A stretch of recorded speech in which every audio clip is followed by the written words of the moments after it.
Hello and welcome to a brand new project for what may or may not be on the channel. If it is, you're seeing it. If it isn't, you never knew about it.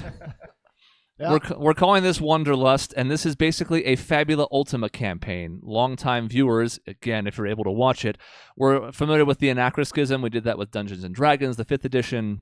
Had a whole multi-year campaign going, got derailed by me getting promoted into a job when my predecessor died, and then COVID was kind of the final nail in the coffin on our ability to do it on a regular basis. But that's all in the past, and this is a brand new campaign. I am no longer the dungeon master or whatever it is that Fabula Ultima calls this. Game master? Game Master. Game Master. Yeah. We're legally distinguished by being GMs.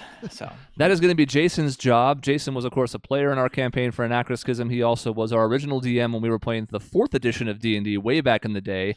I eventually took over for him in the latter third of that campaign, but now I'm just a player. He's running the show. I'm done with the intro. Have fun, everyone.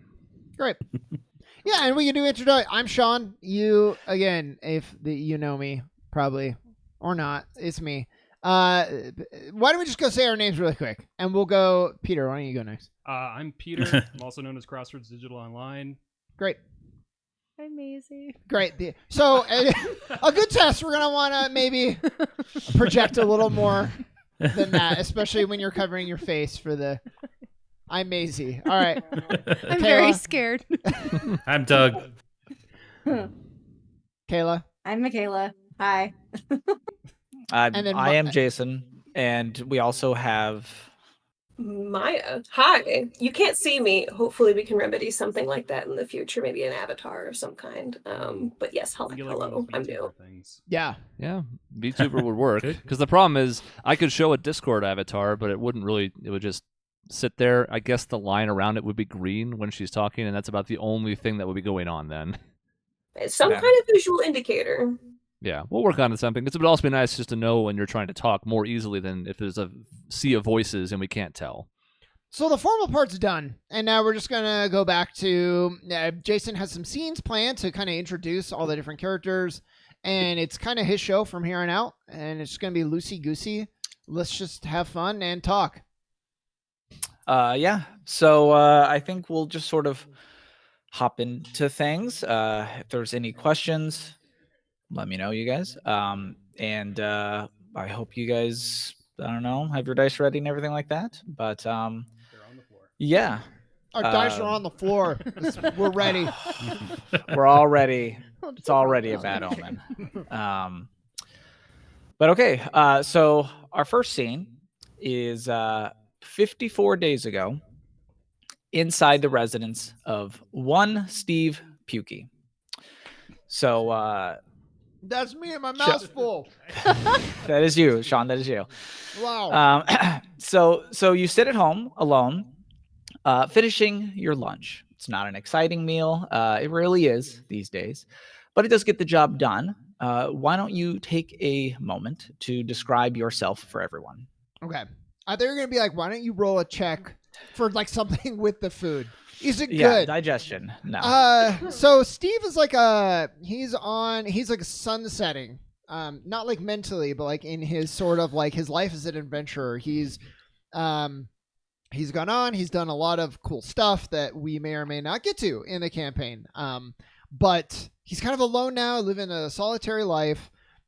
He's about 40 to 50, which in JRPG years is like 90 or 100.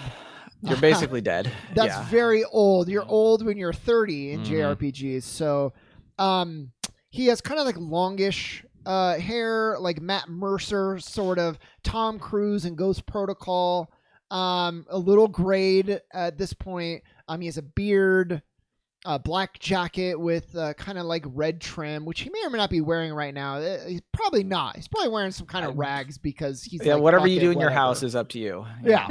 Yeah, he's wearing his pajamas because he doesn't give a fuck anymore. You have like a wizard beard, or is it like sort of It's like pretty close. It's kind of like yours, Okay. but a little bit longer than a little bit yours.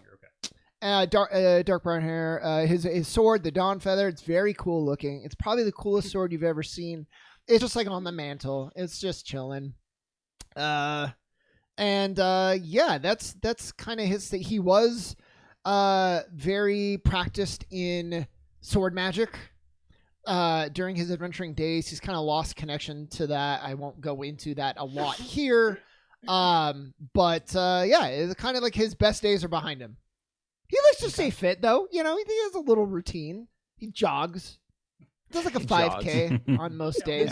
Yeah. Yeah, nothing crazy, He's just but future Sean. That's what he's getting at. 100 push-ups, 100 sit-ups, and a 10K. yeah.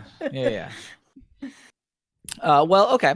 Jason, So- was there something that you were kind of looking for that I didn't go over really fast? Nope. Okay. That's a good gist. You're like, so, in fact, that was too much. so before you get around to finishing up your meal, you hear sort of knock, knock, knock, like on the door. It's sort of a wooden sound, wood on wood. So Sean, I will ask, make a perception check. And now in this game, a perception check, is that just a D20? So in this game, Fabula Ultima, it's usually like an insight and something else. However, I'm asking you to make a D&D perception check. Oh, great. Oh, that's cool. Do you remember what your passive? Yeah, it was pretty good because I had high intelligence, and I think those are connected. So Oh Jesus. it was a base 14, so Base 14. that's probably pretty good for him. Okay. So, do you go and check the door, or do you just let it knock? No, I do because again I don't care anymore, and I'm like, what is this about? So you kind of stand up, you go to the door, and then you open it, and you see a wrinkly old woman. She's got very fierce eyes, gray hair, sort of long nose, and she's standing just right there on your doorstep, holding like a wooden walking stick. It's kind of got like a big bulbous end. Almost looks like sort of an oddly shaped like a pestle, like if you were doing a mortar and a pestle. She just sort of squints at you, and she's like, "Are you Steve?" Before I answer, is there any reason I would recognize anything about her? Or is this, as far as I know, someone I've never seen before? This is something that you have never seen before. Okay. Yeah, I'm Steve. Who's asking? And yes, well, name's next. Invite me in. It's rather sunny outside. Yeah, you're right. Go ahead, come on in. I ate already. I can make you something if you want. I haven't had company in a while. She just sort of lets herself in, and you can hear her. She's like, I hate sunlight. I don't need any more wrinkles these days. Yes, so just takes a moment to look around your home. Seems thoroughly unimpressed, but doesn't really say anything other than sort of a retirement seems to be disagreeing with you. But yes, you asked my name. I've had many names, Let's see. Some call me the first hag. Some call me the eldest crone. This one guy the other week called Hey Lady. Well, that was a good one. Anyway, used to be just Yaga, till I got old, of course. Now it's Baba this and Baba that, but I suppose that's one of the perks of having grandchildren. But I know you. And she sort of looks you over and looks about the room, and you can see her eyes eventually settle on the Dawn Feather, and she's like, yes, this is the right place. How goes it, young man? Well, you came in speaking about my retirement, and the fact that you're at my front door at all definitely made me think there was more to you than meets the eye. I would have thought some kind of god in human form. Baba Yaga I am less familiar with. But you asked how I am, and we can keep up this pretense. I'm doing okay. Kind of lost everything. I'm just on my own now. But thanks for asking. Can I do anything for you, or do you want to just go? And she's like, you catch on quick, and I like that. I'm a busy old woman these days, I'll have you know. Yes, let's... Oh, sorry, did you say something? No, you didn't. Sorry. she goes, "Well, I'm here because you and your friends have done me something of a favor. A little party of yours. I'm sure you understand, a woman such as myself, I've many grandchildren. And, one old woman can only hope to keep up with so many of them. And as I'm sure you also know, sometimes the world is a very dangerous place. The kind of place that likes to devour little children and spit them out. So, when good folk such as yourselves step up and protect the world, protect my grandchildren, I am inclined to reward such good behavior with a blessing. Consider it something of a karmic payment, if you will. Do a little good, little bad. It's good to keep things evened out." Excuse me if I'm a little suspicious of taking any blessings from someone as yourself. I've kind of learned that there's nothing free in this world, and as you may or may not know, if you rub shoulders with some of the gods, we kind of did a lot for them already, and we fought on their behalf. And when we were done, they kind of kicked us to the curb. They were done with us. So I think the person you're looking for isn't here anymore. So that may affect if you want to give me this blessing, but I don't know if I'm ready to pay whatever cost you want.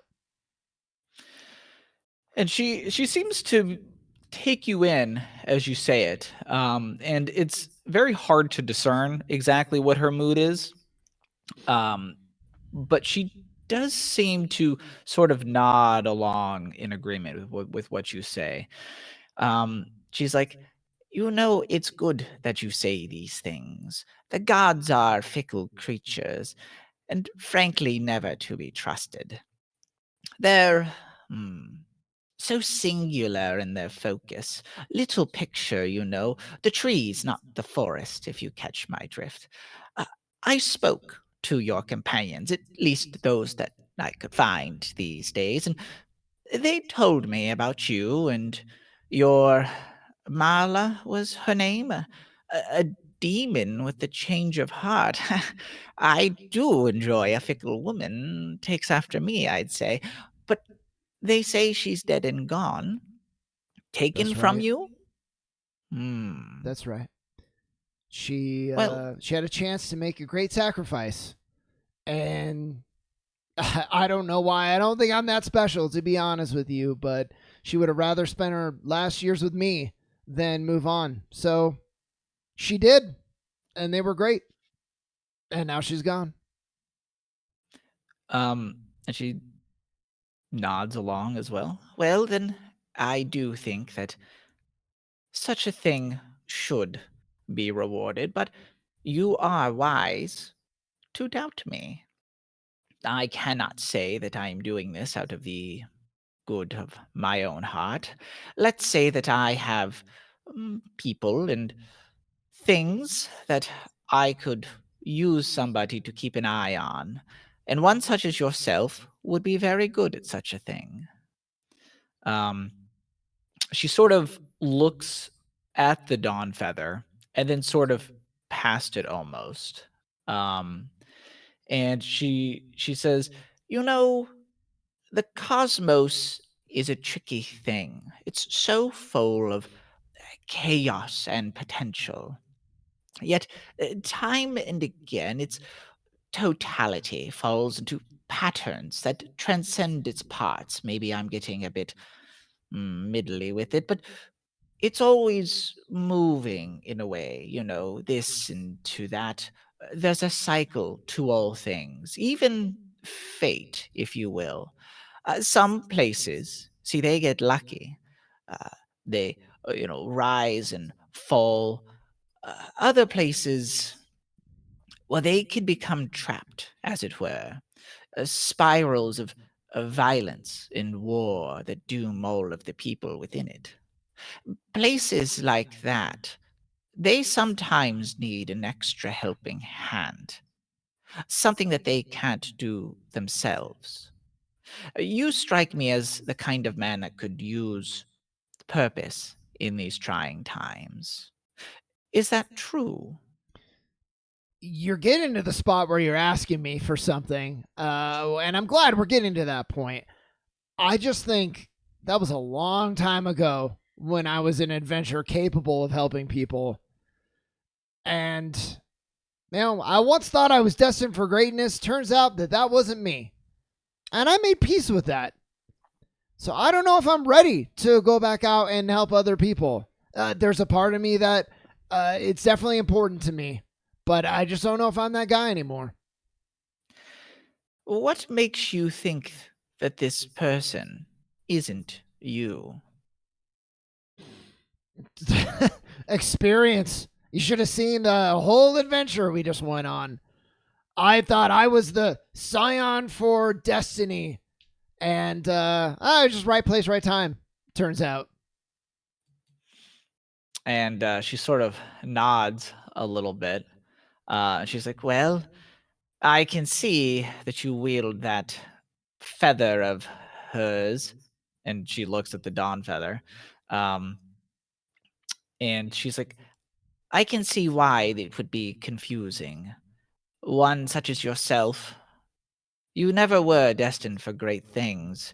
It was, indeed, that little token there that was, not you. You do have the right of it. There's a wisdom about you. I like that. But you do confuse things. You see, the fate of this world was written. You could think of it like a book, as it were. The pages were all written out, and the ink was laid. There's only so much you can do to change it. What you need to do, if you want to grab that destiny of yours, is find a different book. Do you catch my drift? I would be lying if I said there wasn't a part of me that was not intrigued. And you certainly seem to know a whole lot about me when I know very little about you. But like I said, I just don't know. As nice as that sounds, to get me from my comfortable little abode to the road again, I just don't know. She sort of scratches her chin for a moment. There's a couple stray hairs on it, and she just sort of, well, I suppose if your days of doing good in the world are past, I guess I needn't convince you. I guess I just thought that the kind of man that could turn the heart of a demon would still wish to do good in the world. You look healthy enough, fit enough for a man your age. But maybe I've misjudged you. Maybe it was just that little trifle over there that made you special. Or Well, maybe you it was wouldn't just the be the woman that you first. had. You wouldn't be the first person to misjudge me, so no harm done though. It's all good. You had the wrong person. I'm sure any of my other companions, if they're still around, Dewdrop is in the cosmos somewhere, but maybe Raina's still in the horizon on the council. She might be the person you're looking for.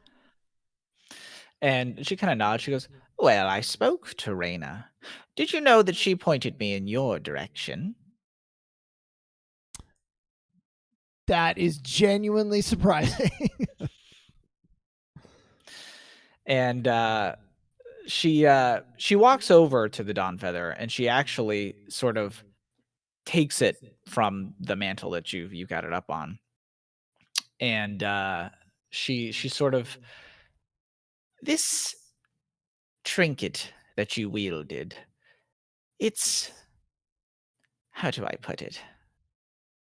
The Summer Queen makes these things. She wields them like a quill. They are set to write certain stories. This one is for great heroes. Its tale is sort of built into it.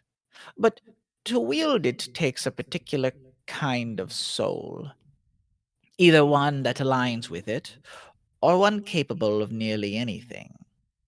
It's old magic, a kind of pure potential. She wields it like a bludgeon, where she could wield it like a fine sword, but she's not me, I suppose. But I think you underestimate yourself. I think that if you put your mind to it, you could save an entire world, or at least do your part to ensure that that happened. Look, I don't. And he pauses and he's thinking, I'll show you something that's been bothering me. And he goes to his bed and he reaches underneath it, and there's a book that he's written, and on the cover, yeah, he shows you it's the 7 great deeds of Marla. And I say, you seem to know all there is to know about this already, but my wife was tasked to do 7 great deeds to achieve her status as an angel again, to have it restored.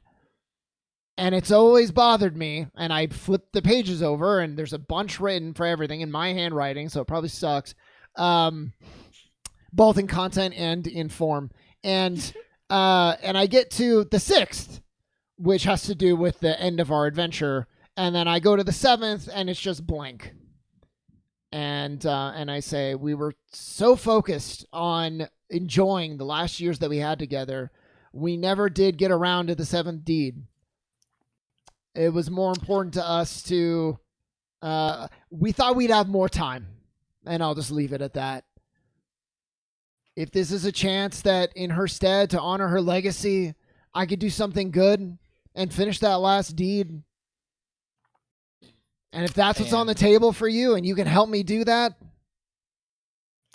then maybe I'm interested. She sort of, do you hold the book out for her to take? Yeah. Like, do you let her see it? I've like flipped it open to 6, and then she can take it.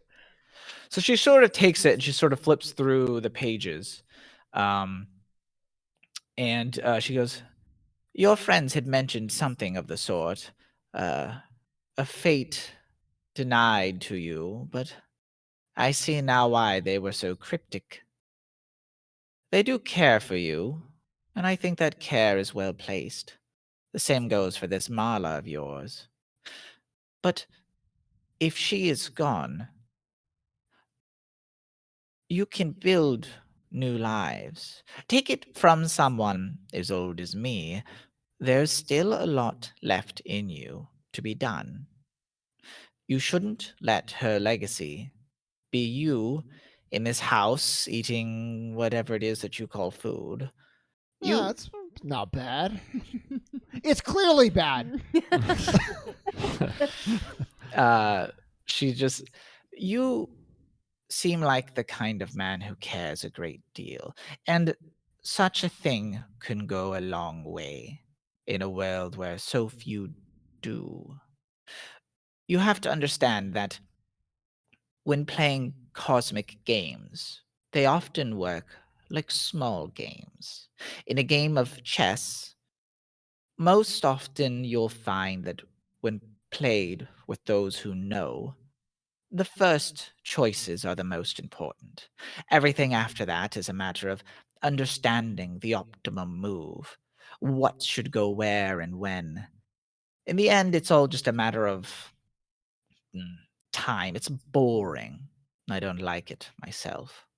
But for many things, many beings out there in the cosmos, that's what they call fate. It's what they call destiny, a series of events they've already decided, a game of chance where they know all the different cards. But what I'm offering is the chance for you to be a new piece on the game board. There are places out there, like I said, that could use a break from their own cycles of violence and death. A single extra pawn, well, it may not be a king or queen, but it changes the game, and that's the important part. They can no longer make the moves they thought they were. This particular place, I have lost people there, my own family, but I still have people there that I care for. And I'd still like to see the place survive. In the past, myself and others have helped avoided these fates. But I think you, I think you may be just the kind of, well, pawn that they need. You needn't be big. You needn't even be special. You just need to be there. Do you understand me? Look, I think your faith is misplaced, but if you're going to give me a chance to start somewhere new, fill in the last pages of these books for Marla, and who knows, discover something about myself or help someone else get their destiny again. That's what I'm good for. Helping others on their big destiny. I'm in. Now, okay. Jason, I would say I could ask where we're going if you want an opportunity to kind of share that. But if not, I'm also just like, good to go. With you basically saying you're good to go, there's a very quick change in her demeanor to where she goes, "Very good, very good. Good to see you come around." And she sort of has a bit more of a jump to her step and gather your things, get yourself ready, and we'll send you off on your way. Are you going to tell me where we're going? Keep in mind, it doesn't matter much. I've been to hell and the past and a bunch of other places. But if it's a surprise, then fine by me. And she sort of like crinkles her brow and thinks, and she's like, "Well, I suppose I could tell you of it, but I'm not sure how much of it would make sense. Let's just say that it is a different world, or one very much like this, but also very different than this, if you would." I'm sure I'll figure it out. She goes, "You're a smart boy. Of course you will." All right. So I'll get my stuff unless this is just scene change. And No, so you gather your things, and once they're all ready, she kind of walks you to the door, and she goes, "Okay, are you ready now?" yeah, yes. I'm a little embarrassed. These clothes don't really fit like I was hoping they might. It's been a while, but you know what? I'll break them in. We're good. Feels good to have the sword on my back again. And as soon as you say you're good, she goes, "Very good," and then she taps her cane to your head, and you find yourself just sort of falling backwards into a really deep sleep. Strange dreams start coming to you at this point. It's so familiar, but also different, much like what she had said. You see a world like your own, but different. You see humans and elves and orcs, but you also see gnolls, minotaurs, other kinds of beast folk, animal folk of more kinds than you ever could have imagined. You see dragons that are fighting strange ships in the sky made of metal. You see just vicious trench warfare with kobolds wielding strange alchemical guns, fighting against waves of demons that seem to choke the sky. You see a great city of magic and technology that ignites in this blinding flash of light that seems to burn away everything but the people's souls. You see this star in the sky sort of fall through a lake that shimmers with constellations before it turns red and begins to just flood the horizon.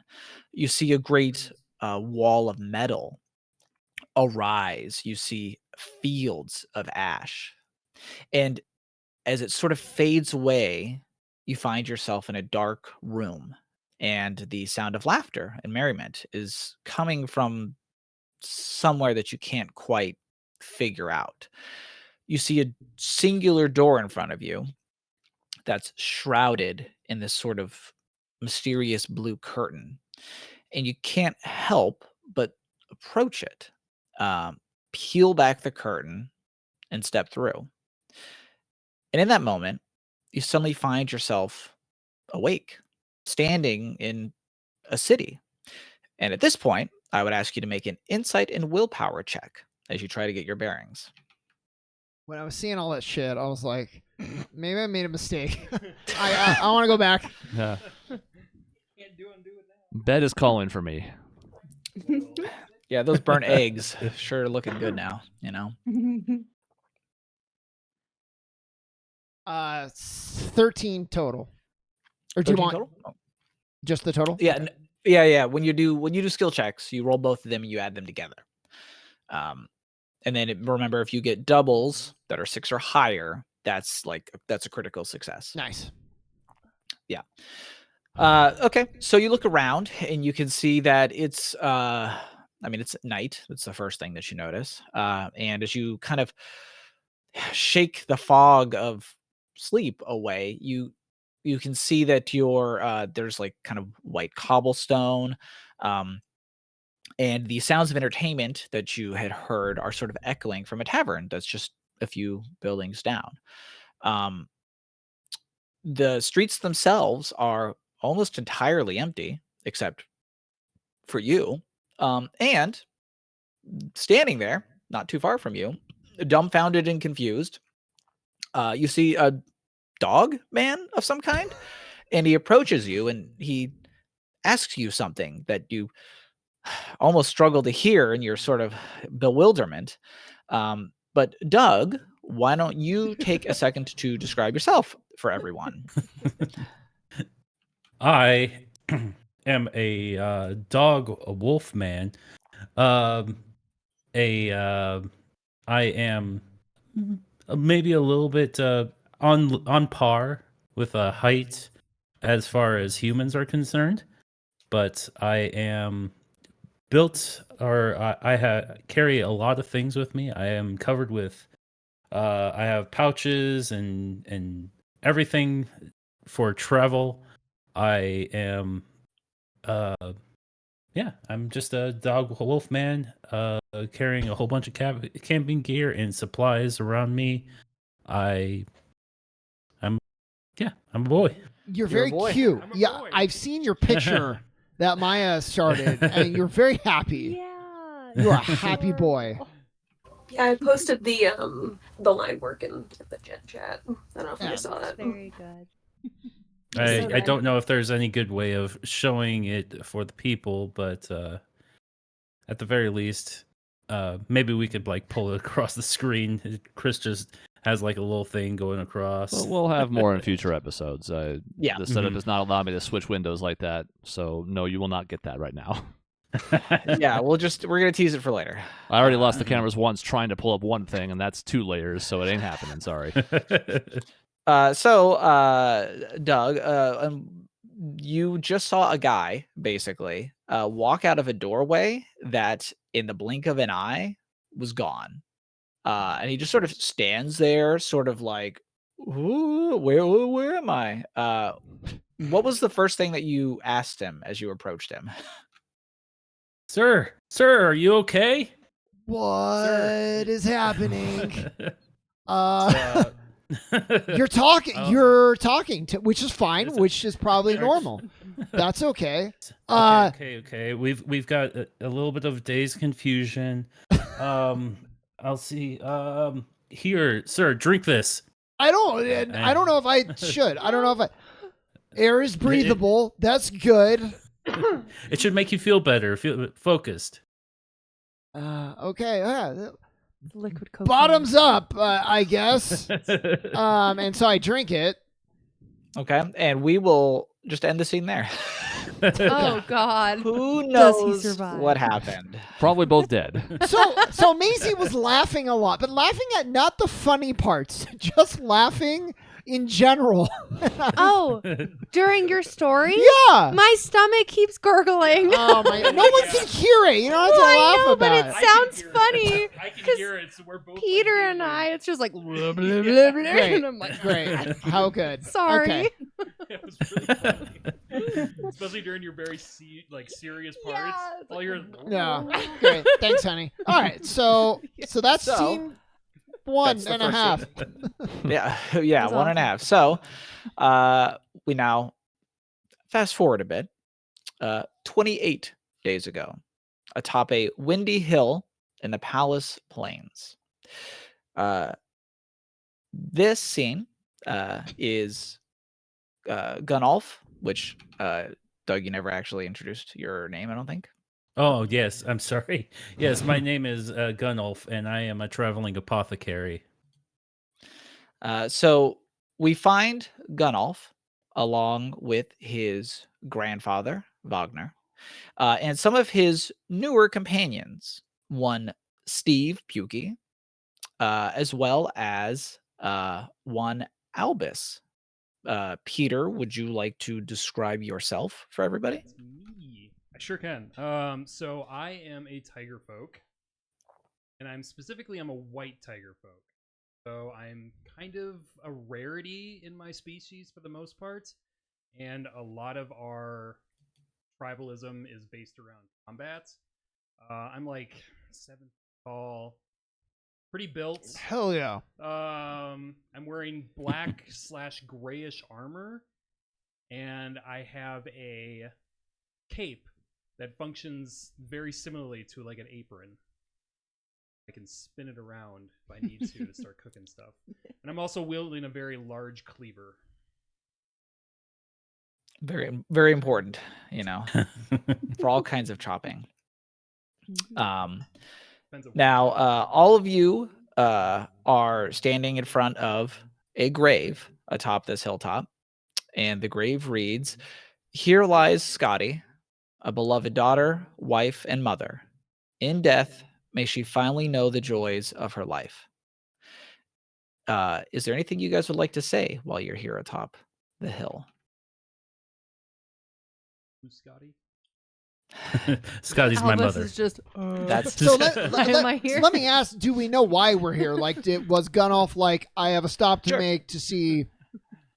So, Gunolf, you have recently learned that you suffer from the same, well, I don't want to say like genetic condition, but you suffer the same disease. You're starting to show signs of the same disease that took your own mother's life and her mother's life as well.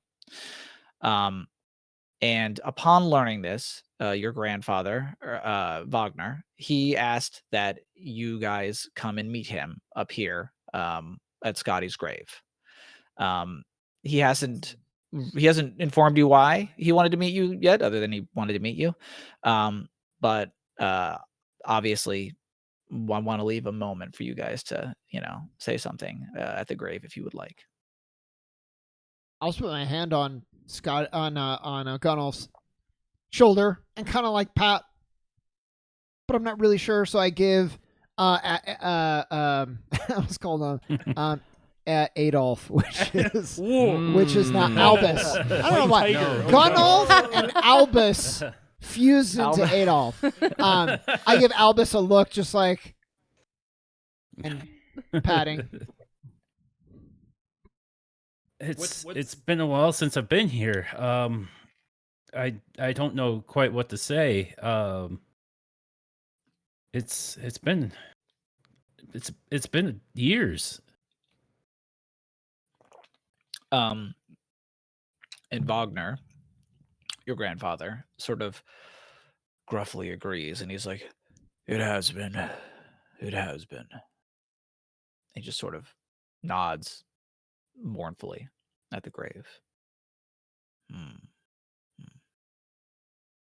Do you think she'd be proud of me? Of you? Of course, my boy. Of course. You were always, well, as much the light of her life as you could be, as anybody could be. She'd be proud of you.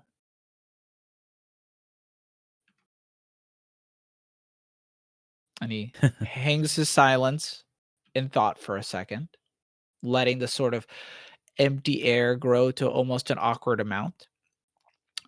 It should be mentioned that he is currently bound, like to a wheelchair.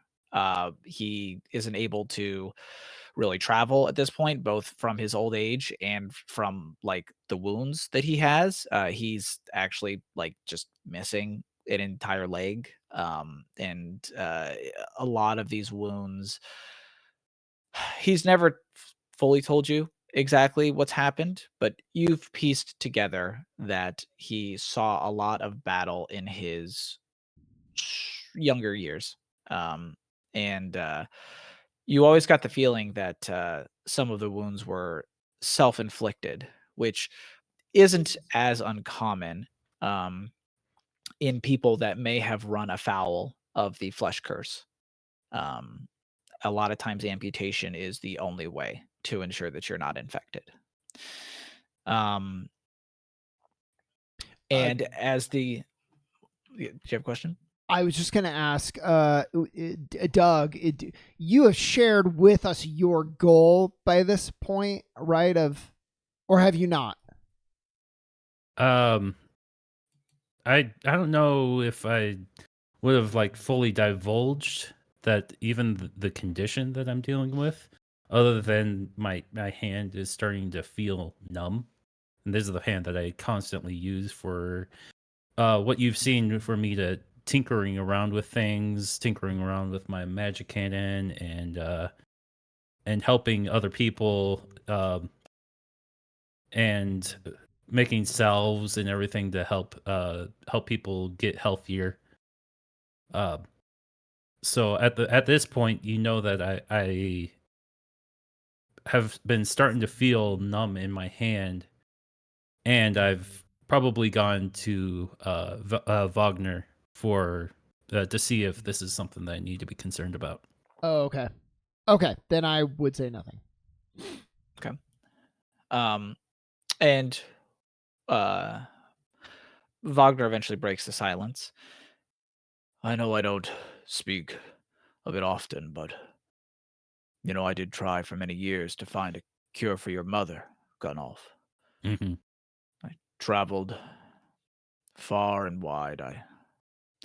I worked with people I never even fully trusted. The closest I ever came, though, was with the help of a witch named Neravine. We'd traveled together for some time alongside a handful of others. We we saw a lot of things in those times. And he kind of like actually rubs the leg that's missing. Um, if you want to avoid your mother's fate, you'll need to leave the village. Seek answers for yourself. I I wish I could say I could help, that I could join, but I can't. And I could make you something. I could like some kind of I could tinker around and make you something so you can no, walk, you can no, run. no. It's fine. My days are long past. I I wish I could say that I know where Neravine is now, but I lost track of her some years ago. Um, I suspect that if you want to have the best chance, you'll need to pick up where I left off, which means you'll need to find Neravine. She was one of the smartest people I know. But Is there any do you know anything that I might where I might even begin to look? Like I don't know how you two met or anything. This is the first time I've actually heard of this person. and he's always kept it very close to the chest. Um, he seems reluctant, and you're not entirely sure why, uh, until he sort of Neravine had a sibling, a younger sister. I want you to understand, Gun, that I'm not supposed to reach out to her, the younger sister. Neravine always wanted her to be safe. She didn't want she didn't want her adventuring, but I I don't know where else to turn. All I can do is point, well, all of you, and he kind of looks to you, Steve, and Albus as well. Um, I hope that if I point all of you in the last place I saw Neravine, maybe you can pick up where I left off, and maybe, and he looks to you, Gun, maybe you don't have to suffer the same fate your mother did. I guess this is the best chance that we've got. I feel weird about leaving, but I mean, I've always called this place my home. This is the place that I've always come back to with all my plants, all my everything that I've ever found. Uh, to leave for an extended period of time, I think I'm prepared, but I mean physically prepared, but mentally prepared. I don't. This is my home.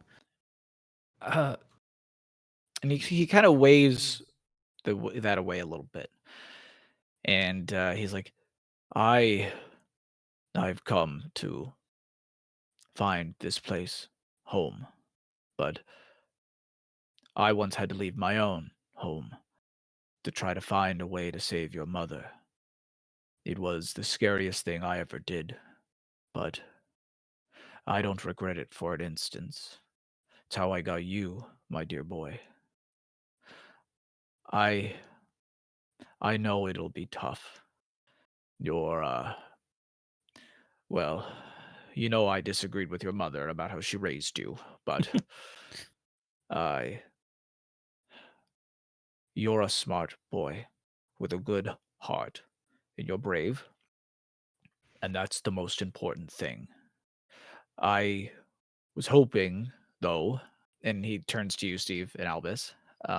I was hoping that you two could join my grandson. I can't say I've much to pay you, should you bring him back clean and healthy, but if you can manage it, I would be forever in your debt. Nah, no payment required. He won't have to go alone. What would I do without my tutor of this world? I'd be pretty lost, and Guns helped me a lot, so I'm with him. I don't know about this hulking mass, but I'm in. I feel great sorrow for your situation. I understand loss very well. Willing to help however I can. And he nods. He seems happy to see clear warrior types on the same sort of quest. That seems to give him some confidence in things. He's an old warrior soul himself, and he just sort of goes, "Well, good. Well, then I guess all that's left is to point you where I last saw Neravine go. It's a place called Peddler's Hollow. It's a junk town, trade haven. They say goblins up to your eyeballs. I don't know why Neravine would ever visit a place like that, but it is where I last knew she went. After that, I never saw her again. I know she was close, though, Gun. I know she was close to a breakthrough. She We all kept things close to the chest in those days, but I know she was on to something. She was always the smartest of us. She always knew when a deal would be bad, how to twist it to her own uses. If she had to leave us, there was good reason, but she was committed to the cause. The flesh curse, your mother, we thought it was connected somehow. She did, at least. I I've reached out to Naravine's sister. I'm hoping that all of you can figure this out. succeed where I failed. And he just sort of leans back and he seems content that he's spoken his piece. He was never a man of many words. This might be the most you've ever heard him talk in one sitting, but Absolutely. I played him. Yeah. It seems though that he has been sitting on this for a while. And now that he's sort of said his piece, there's not much more for him to say. So I suppose with that, actually, we'll end the scene. Good. Well, so I was gonna say, so Gun, all we got to do is find this Nerevian sister. Boom, cure the flesh curse. That's a good deed. Bam, it's done. It's always been my driving passion to fix this, and to solve the whole thing with my mother. I didn't know that I'd have to be dealing with it for myself. This disease, it was so debilitating from what I remember. She was taken when I was really young. And I've always tried to use it as my driving force that I was gonna be the one that solved this. Yeah, we need to find Neravine and Naravine's sister, or Naravine's sister. I need to get the best head start I can, because I want this to stop with me. Well, I know a lot about the power of inheriting our mission from the past. So just believe me when I say I'm with you. Okay. And does this sister have a name? Did you mention it already? Not yet. Okay. And I think Albus owes me because he taking a few of my plants. Yo, yeah. Yeah, well, I don't know if that happened now, but It did happen. I did not change your backstory. that you Okay. Okay. All right, Yeah. cool. so we stumble, we come home. Albus is meddling foraging in Gun's garden. Very disrespectful, but we sorted it out. Incredibly, We're yeah. good now. Yeah. Wagner he does actually have the name of the sister, but for the sake of I don't know, drama, I'm not giving it quite yet. The eventually scene, it'll show. what the perfect scene end, like a movie, is like, I'm with you till the end. We'll find this Neravine sister. Speaking of which, do we have a name for her? And then scene cut. Or because Yeah. because it's a JRPG, he says her name, but it's inaudible for no reason. God, please no. And only in a flashback later will you get to hear the audio from that for no reason. That's true. His mouth lips just move, but we don't know what he says. Yeah. Mhm, We're gonna mhm. draw a Yeah. smiley face on our hand. Okay. So we will continue to move forward. This is a week ago at the Sharp residence. Maisie, if you would, why don't you take a moment to describe your character, as well as your daughter and your home for everybody. Okay. I'm an anchorite, courtesy You are of an anchorite. Maya's Mhm. immediate assistance 2 seconds ago. I am in a gray suit. Okay. I sorry. I have a 10-year-old daughter that I Mhm. adopted. So in my previous life, essentially, I had a husband. And unfortunately, we had plans to adopt a kiddo. But unfortunately, because of the flesh curse crap, that couldn't happen. So in his honor, I adopted a human person, female person. Does your daughter That's- have a name? No. I just call her kiddo. Get over here, kiddo. Okay. It's hope. Yeah. You can tell there's no standards for letting people adopt people in this world. They just let anybody do it. Yeah. Yeah. No there's CPS. no background check, nothing. Just We're picked her pretty up out of the mart. Out of the dumpster, out of the baby dumpster. Yeah. Yeah. No, I really like the name Siobhan. So, Okay. that is her name, but we call her Shiv for short, just like in Succession. Or I call her short Shiv. I guess no one else. Yeah, because your husband's dead. Because my husband's dead. No one You're else by is around. yourself. Shiv He doesn't call anyone anything. Yeah. So yeah, so she and we've found a little house, or I guess maybe we built it, I don't know. In the middle of an area with near water and rocks. I'm a previous geologist, sorry. And so what we do now is we to kind of keep an income, we make little trinkets out of rocks that we find around the area, and we sell them at like a local mart in whatever town is nearby. That's all good. Yeah. Okay. Wait, talk about your sleeve though. So it's a gray like metallic suit, and you have the helmet with the glass that most anchorites have. But then talk about your arm. Okay, right. I forgot. Sorry. My kiddo, when she was really young, really I really like yellow, so my daughter also likes yellow, I guess. Yeah, And that's how so kids work. Yeah. she painted like a bunch of random vines and stuff on my right arm. So it almost looks like a tattoo sleeve. But it's on my suit. Cute. essentially. Yeah. It's good. Yeah. That's her. Okay. So you and Shiv, you're doing your daily routine. I'm not too sure what that looks like for you two.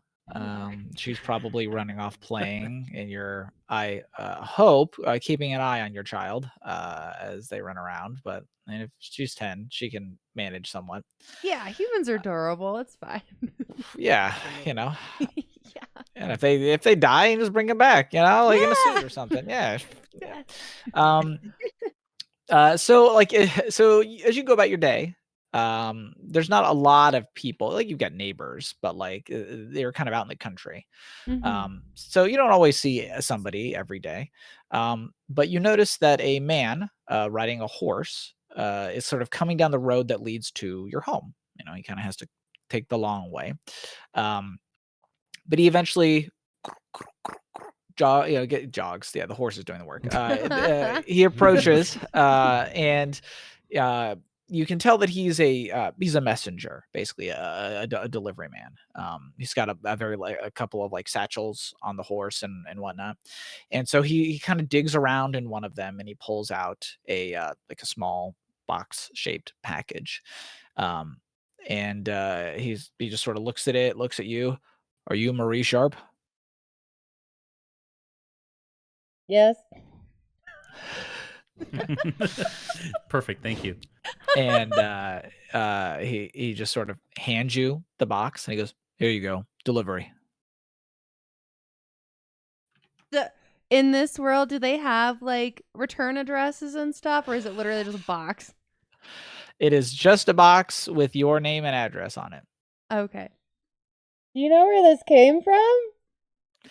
And he just shakes his head and he goes, "Nope." Okay, thank you, sir. Take the box. Okay. Does you that all take it, sound okay? Sorry. Yes. Yeah, that sounded Okay. fine. Thank you.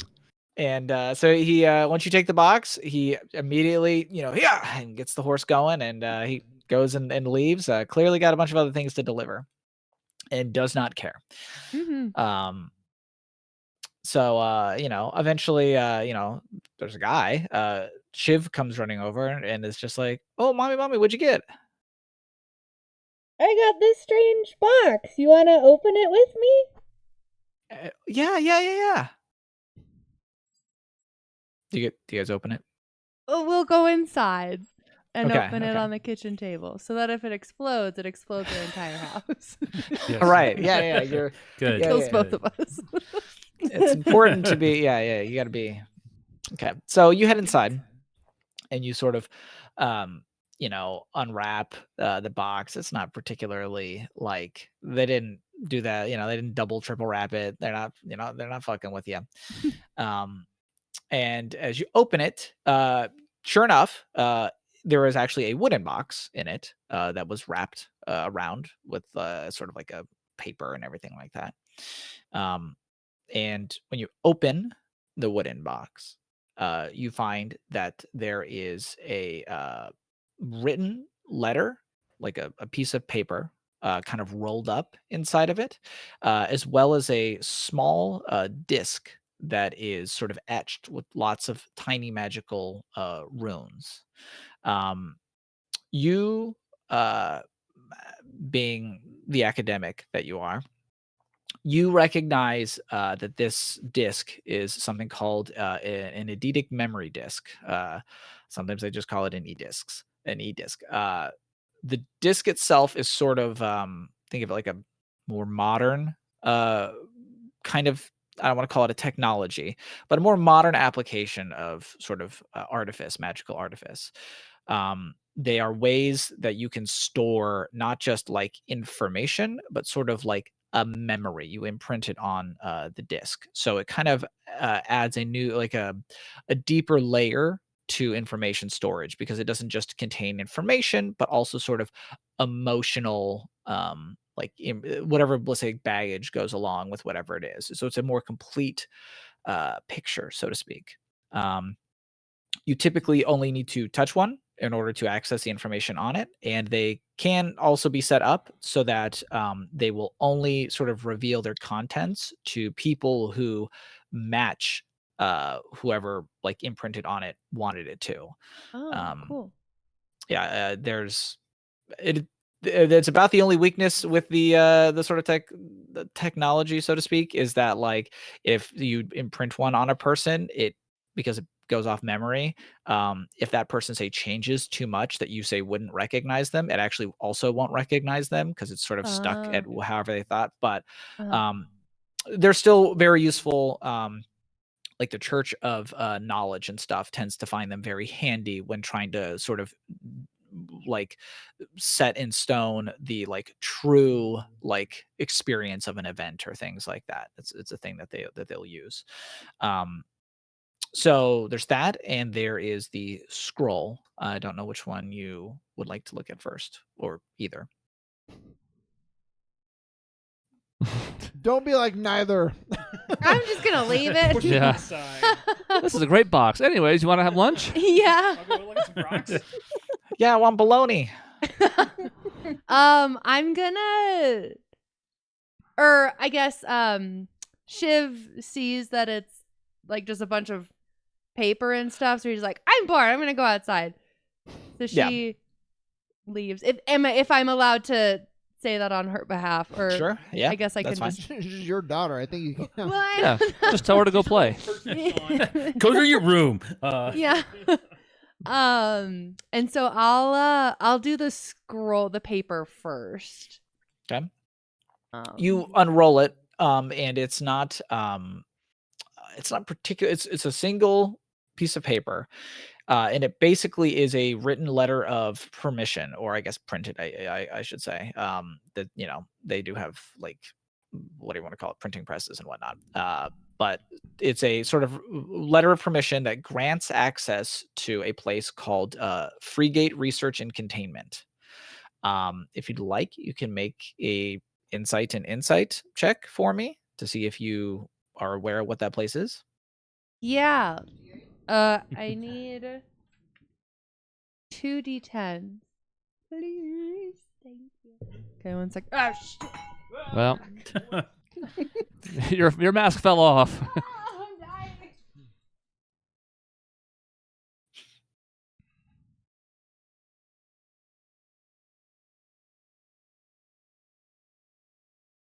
No, it's 6. It's 6. It's 6. That's fucking It's 6. For so good. With two For two tens, tens. fucking 6. Okay. You do not recognize exactly what this place is. It like there's a part in your head that you're like, I feel like I should know this, but it's been so long since you must have heard it that it's just right out of your head. Mm-hmm. Mhm. Cool. Great. So now check Uh, out the other thing. Oh, yeah, I was gonna so- ask, is that it with the paper? That is basically it. It is simply a like if you were to present this like while trying to enter a place, it would basically like prove that you're allowed to be there, so to Okay. speak. You can think, yeah. Yeah, I mean, you're not sure what this place is, but clearly you have access to it now. So, Cool. Okay, then I will touch the memory thing. okay. So, upon touching it, you kind of find yourself awash with the memories that are imprinted upon it, as is typical in these sorts of things. You instantly, because you're sort of occupying the memory, recognize the sender, the imprinter, as a Dr. Rachel Bishop. She is an old colleague of yours from way back in the day who specialized in metabiology. Um, before she even sort of speaks, think of it sort of like having a conversation with yourself. That's sort of what's happening in this. It's almost like when you sit in front of the mirror, that sort of thing. But even before she does this, you can feel there's a sort of nervousness and trepidation to her, just as soon as the memories wash over you. Um,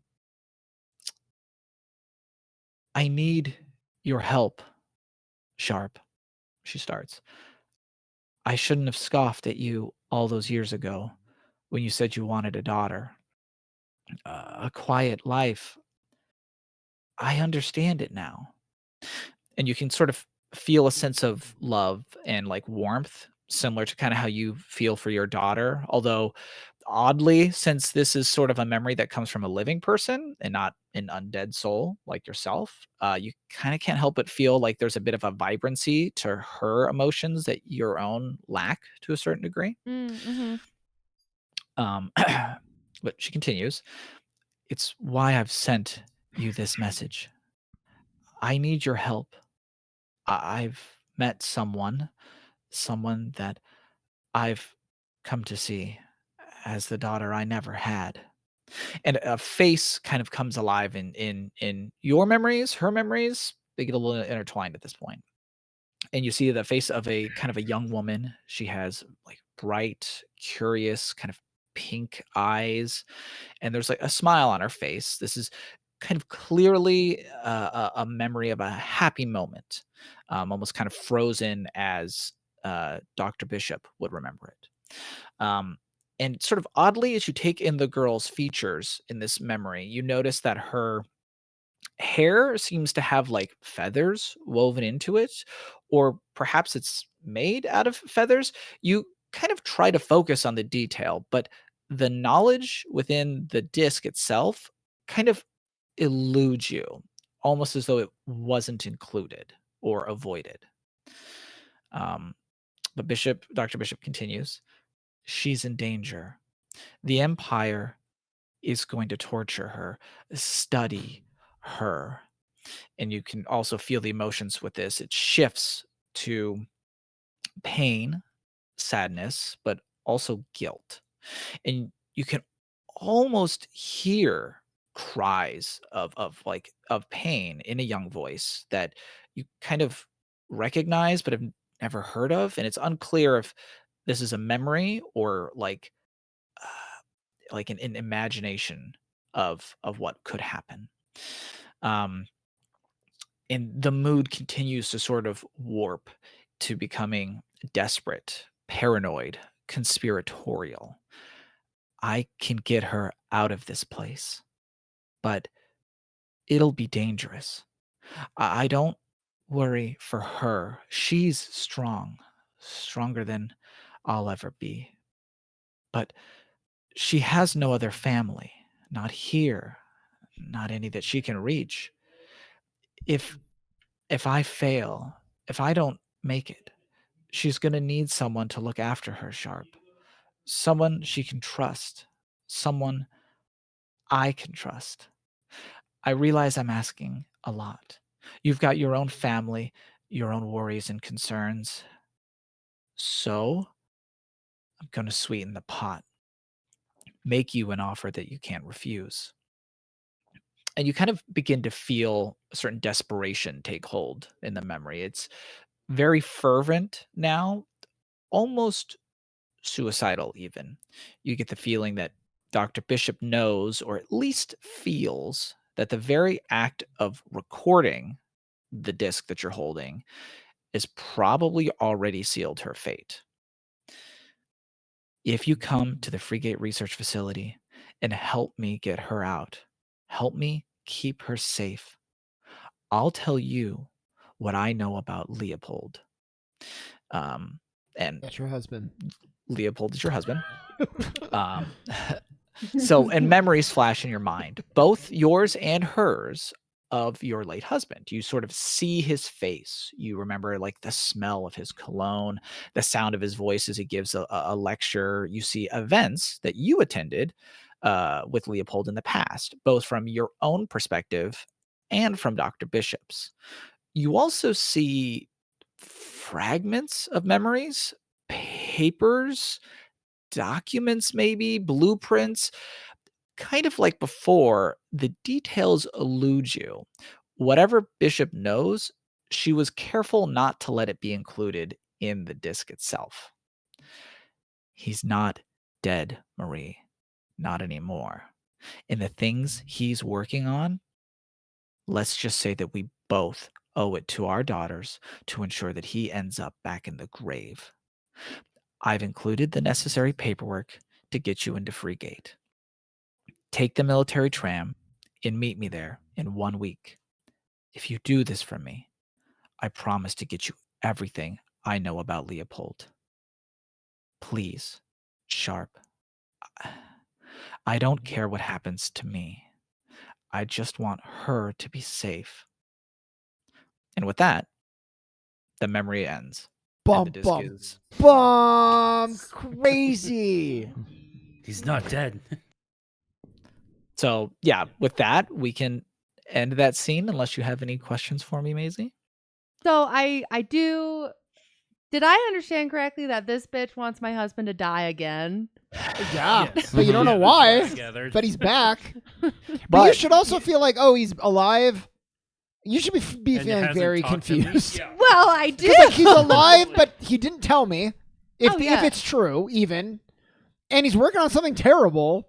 Well, And so also, She- it's a little. evidently what she- this lady thinks. Yeah, is she terrible. believes True. it's something terrible. To be clear, everything on this disc, even more so than like any other form of like media, is colored by her own bias. So Right. keep that in mind. Yeah. Yep. However, she absolutely believes, with whatever information she has, that your husband is alive and is up to something that is too dangerous and should be stopped. Yes. Mhm. Oh. Any other questions? Yeah. Oh. Maisie was gonna answer how he died. Leopold actually, well, supposedly died, quote unquote. Oh. It was Oh. like.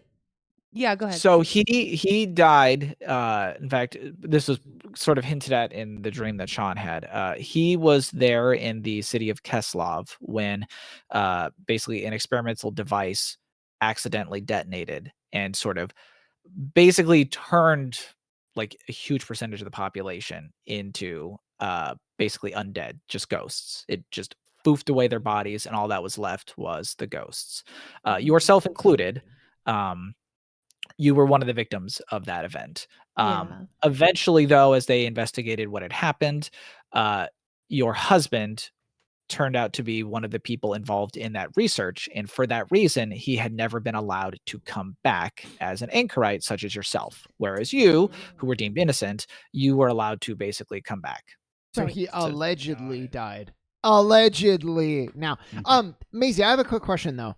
I want to kind of know how Sharp is feeling really quick. You don't have to like talk as Sharp. You don't have to do a monologue of, but because I know like you finally let go of your husband, you have a daughter now, you're like on this new life, and so like, how are you feeling from this like blast from the past?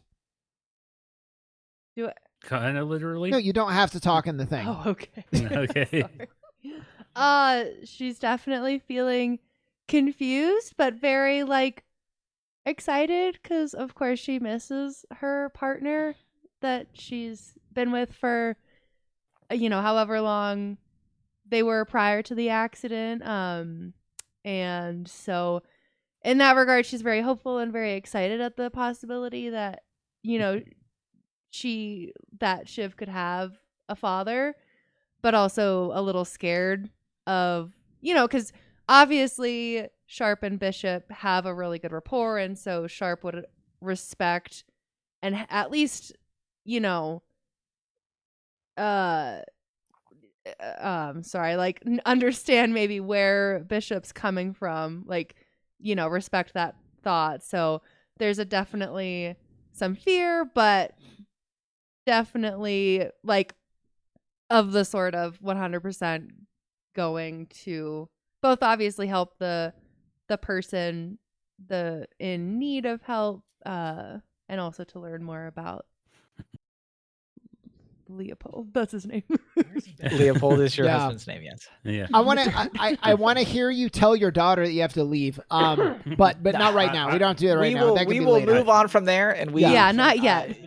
You can decide how or who you want to leave like your daughter with, as I assume you're not going to be bringing her with you. It's Wagner. Oh, fuck no. You're gonna leave him with Grandpa Wagner. That Yeah. delivery man seemed nice. Yeah. Hey, you want to just hang out with this guy on a horse for a couple of years? And he says, "Nope." Yeah. You do have neighbors that like you're on good rapport with. You don't Yeah. have but we can always discuss later how you'd like to handle that. Cool. Sounds good. Thank you. In the meantime, we will move on to 3 days ago in the Tanuki village of Mutsu. Michaela, why don't you take a moment to describe yourself for everybody? Okay. My character's name is Myru. She is a kitsune fox. She's a silver fox crossover, so she's got some black and orange patches, a little bit of silver mixed into her fur. And she is descended from a bloodline that can wield blue fire, and that's an important thing in this community. And she has a twin sister named Tana. And yeah. Do you want me to go into more detail, or is that Nope. good for now? That's Okay. good. So you have been following in the footsteps of your sister, who left to begin her own journey roughly like a month ago. Although your own journey has been mostly uneventful, you can't help but feel a bit of a chill in the air as you enter this small village, Mutsu. It's located in a bamboo forest, and it is home to a large number of Tanuki. They're like a raccoon folk who are known for their sort of pleasant demeanor and whatnot. Or at least that's what you've heard. It might just be the sort of cool night air, but you can't help but feel out of place as you enter the town.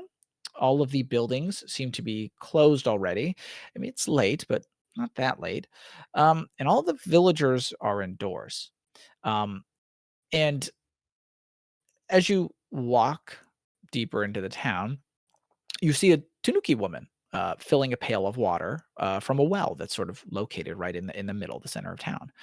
But as you approach, she turns around, looks at you. Her eyes kind of go wide in terror, and then she runs as fast as she can into her home, slams the door shut. She didn't even bring the pail of water that she had. Myru just sort of blinks and says, oh, okay, we'll talk later. What is up with this place? Can she try to go to the nearest inn, or? Sure. Make a insight and willpower check for me. to sort Okay. of try to get your bearings in this sort of strange environment.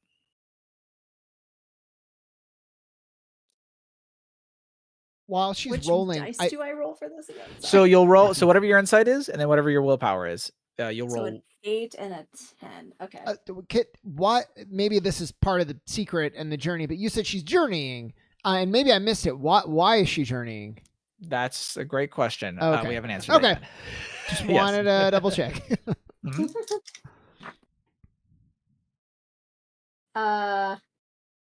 11. Okay.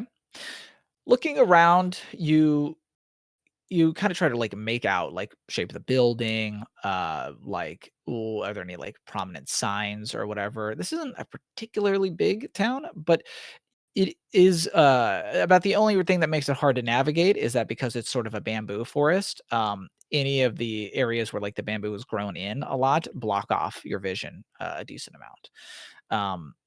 But you do spot a place that is, it's got the sort of signage on the front that would lead that indicates, got the little like sake cups that are sort of dancing, and like the little pitcher of alcohol on it, and you're like, okay, this should be like the place.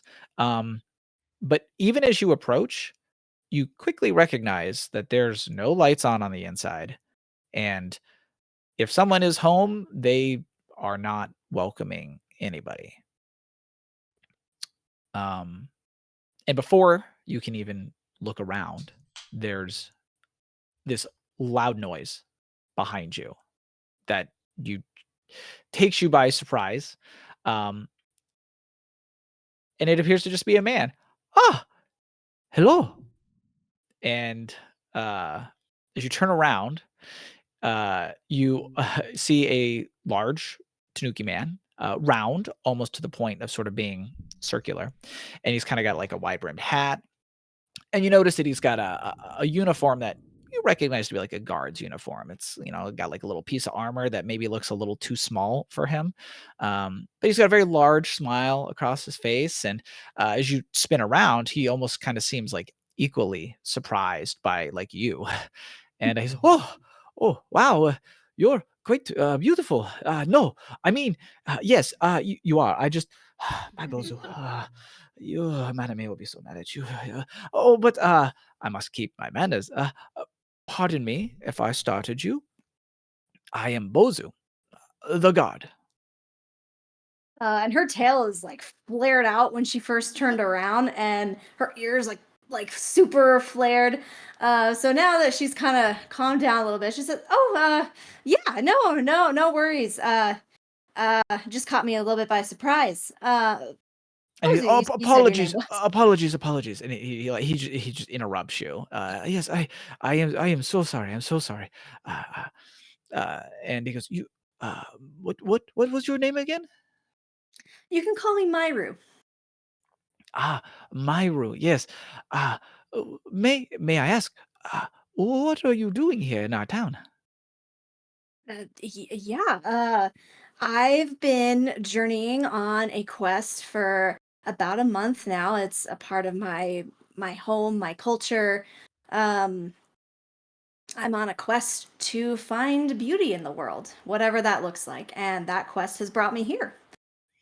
Ah, and his eyes kind of light up as you describe this. He seems to recognize it, and he goes, "Yes, yes, there was another kitsune like yourself here not too long ago. Uh, it- she was doing the same thing. Yes, she came to visit the local master Yoshi.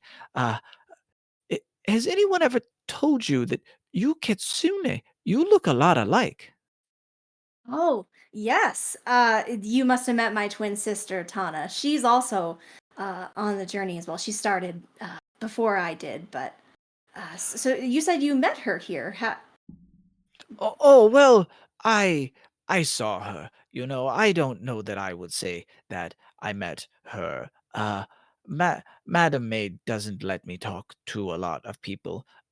She says that I cannot keep my mouth shut. But I uh but I am the guard now, so that is my job. Yes, yes. You seem a little tense. Did everything with my sister go okay when she was here? Oh, well, no, no, not at all. But she seemed very nice. Yes. Uh, she went to visit Master Yoshi. He is the painter. Uh, did you know of him? I'm gonna assume that's a no, Jason. You can decide if you want to, but um, so no, you didn't. And he said, yes, Master Yoshi was a very good painter. That's why they called him a master. Yes. Uh, They say he was trying to master the seventh expression. I am not a painter, so I do not know what that means. But your sister was not the first Kitsune to visit him, so I hear. I suppose she will be the last, though. Uh, ooh, but I hope Wait, you are not here for that. what do you mean? Did did something happen to Master Yoshi while my sister was here? And he sort of looks around a little bit, almost like he's looking to see if anybody's watching, and he sort of leans in a little bit. He's like, well, you see, there was a fire, uh, and a lot of screaming, blood, too. I think it was a wild beast come out of the forest. The old god before me, Kaji, uh, he he didn't make it. But then Lady Yin arrived, and everything was okay. She's the one that put me in charge now. Uh, okay. Myru wants to ask a couple things. She wants to Yeah. ask if she can meet this Master Yin to learn more what happened, and then also where Master Yoshi lived to see if she can, I don't know, investigate the crime scene, as it were. Um, Yeah, yeah. He goes, oh, well, Lady Yin is not here. She went into one of those ships that goes up in the sky. But I can show you to where Master Yoshi was. Yes. Here, follow me. And he seems very glad to like walk you there and give you like a little tour of the place. You know, okay. he's walking very jovially. Myra's Um, also trying to be very, very friendly at this point, just to try and put him at ease. She doesn't know what happened, but everyone seems very tense, so she wants yeah, to be extra. because her friendly. sister's a murderer, so She doesn't know that. you should be She doesn't polite. know that for sure. It sounds bad, but she's gonna try and just put that at the back of her mind. So he kind of takes you across the town a little bit, and he's sort of like, well, see, over there is the distillery. That's where they make all the good sake. It's my favorite. And over there, he starts like.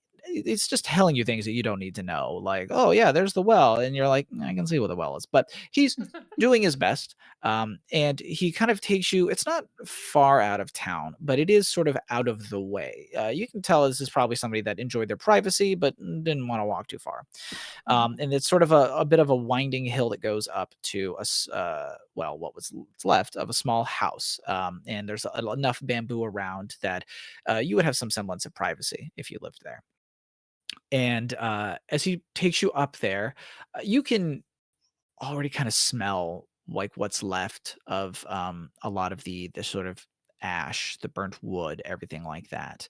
And sure enough, true what he said, there is just the remains of a building. Uh, Everything is charred. There is ash and wood, scorch marks everywhere.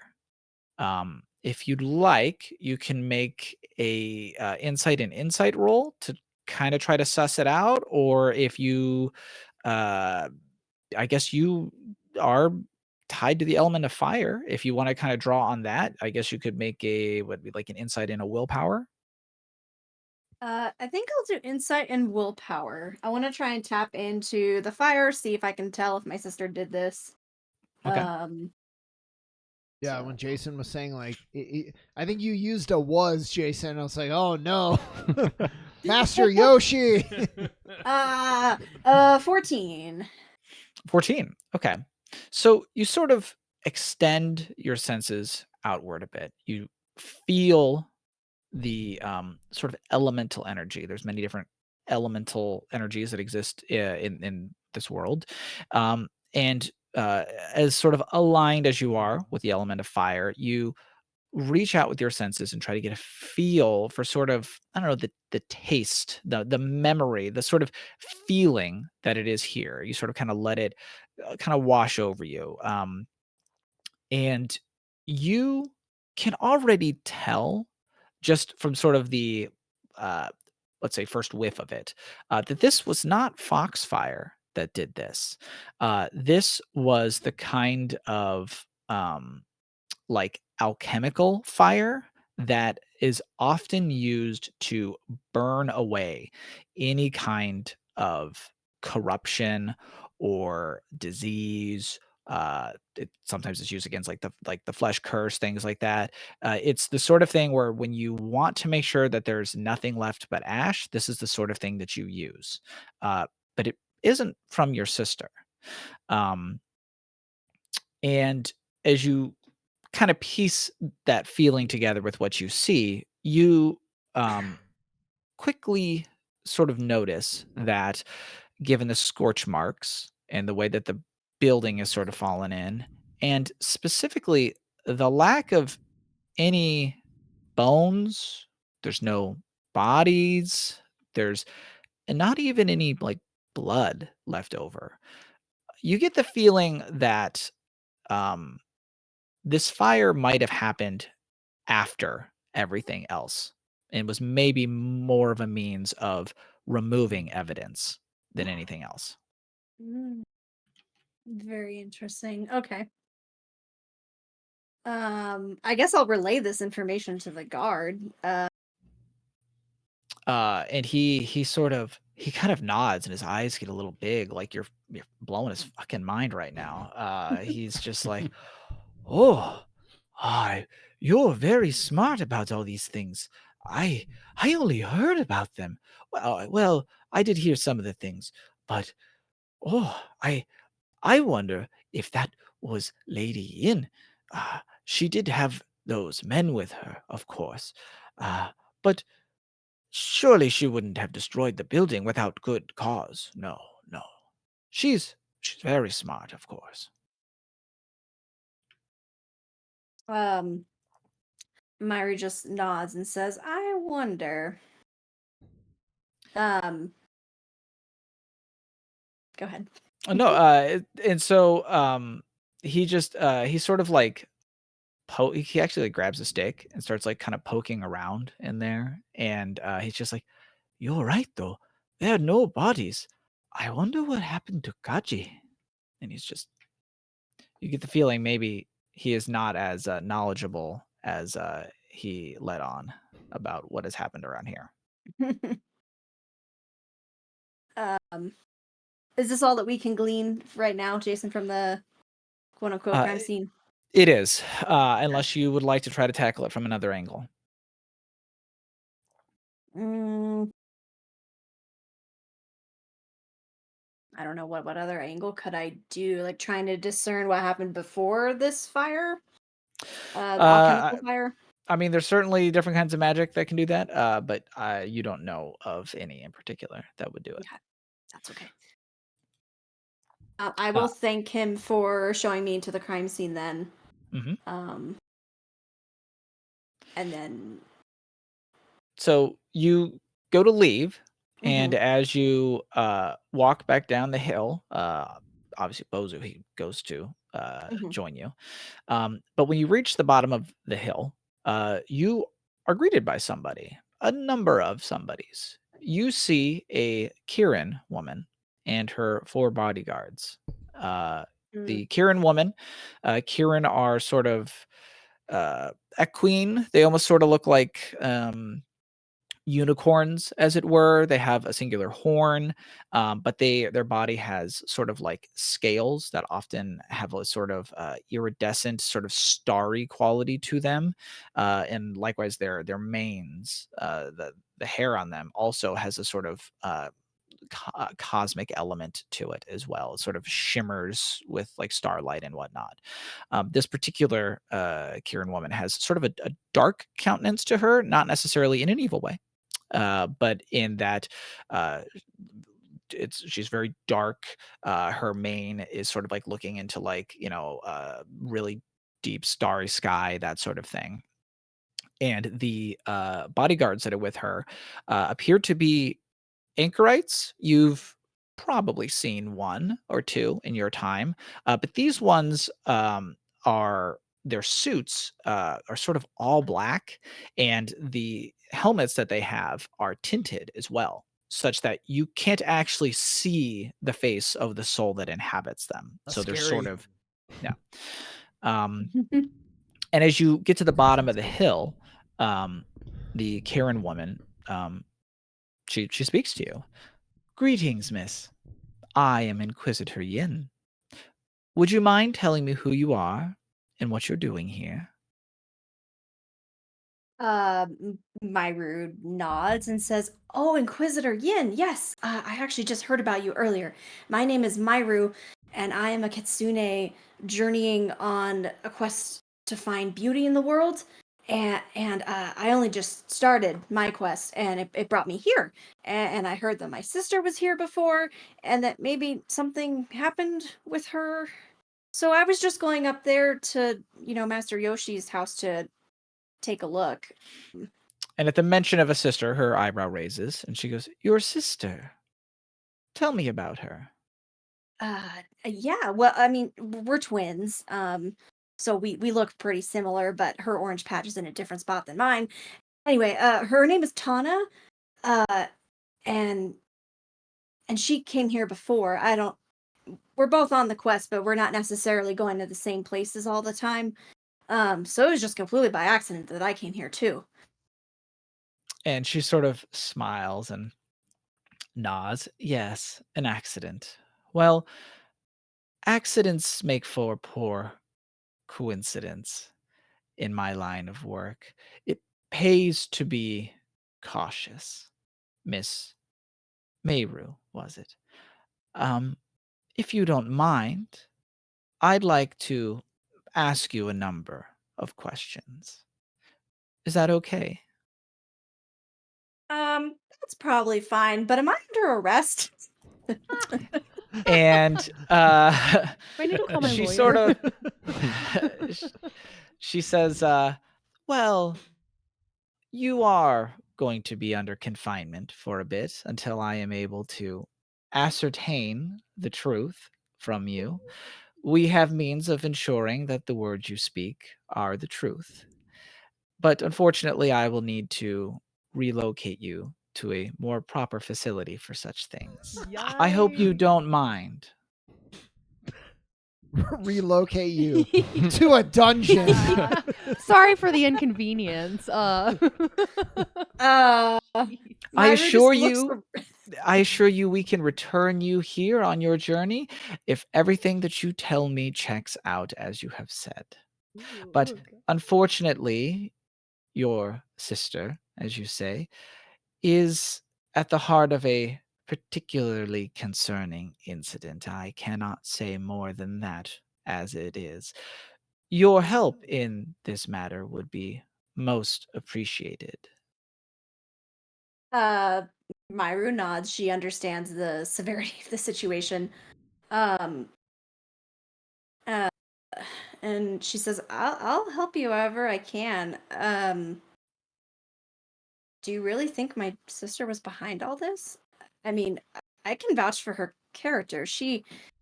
And we were always close, and she would never do anything horrific like that. And your willingness to help seems to soften her a bit. Um, but she just sort of nods and says, It is good to hear you say that.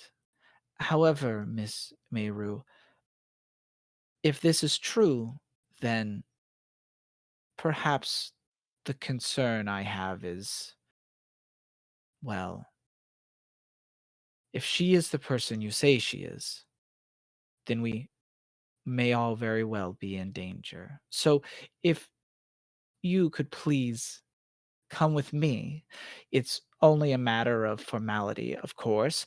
The cuffs, and she sort of motions, and one of the guards sort of pulls out a pair of kind of large, not particularly friendly looking cuffs that sort of have these crystals in them and whatnot. Ooh. She says Feels they're excessive. merely a precautionary measure to ensure that, well, to ensure everyone's safety. The taser is also just a precaution. Yeah. This I mean, I know tranquilizer we're Fox again. and Just we just have a format. certain reputation, but I'm not gonna hurt anyone. And she And this feels a bit excessive. I'm happy to help and go with you. I don't know I about am that. so glad to hear that you're happy to help. Simply allow us to cuff you to ensure that that is true. Surely Nice. nothing could happen. Yes?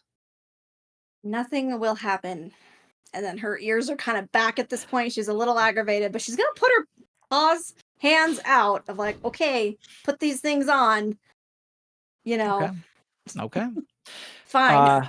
And with that, they cuff you and we'll end the scene. Oh, Nice. shit. Sweet. Arrested. Yeah. You're the villain. Maisie gets a package. Michaela gets arrested. Yeah.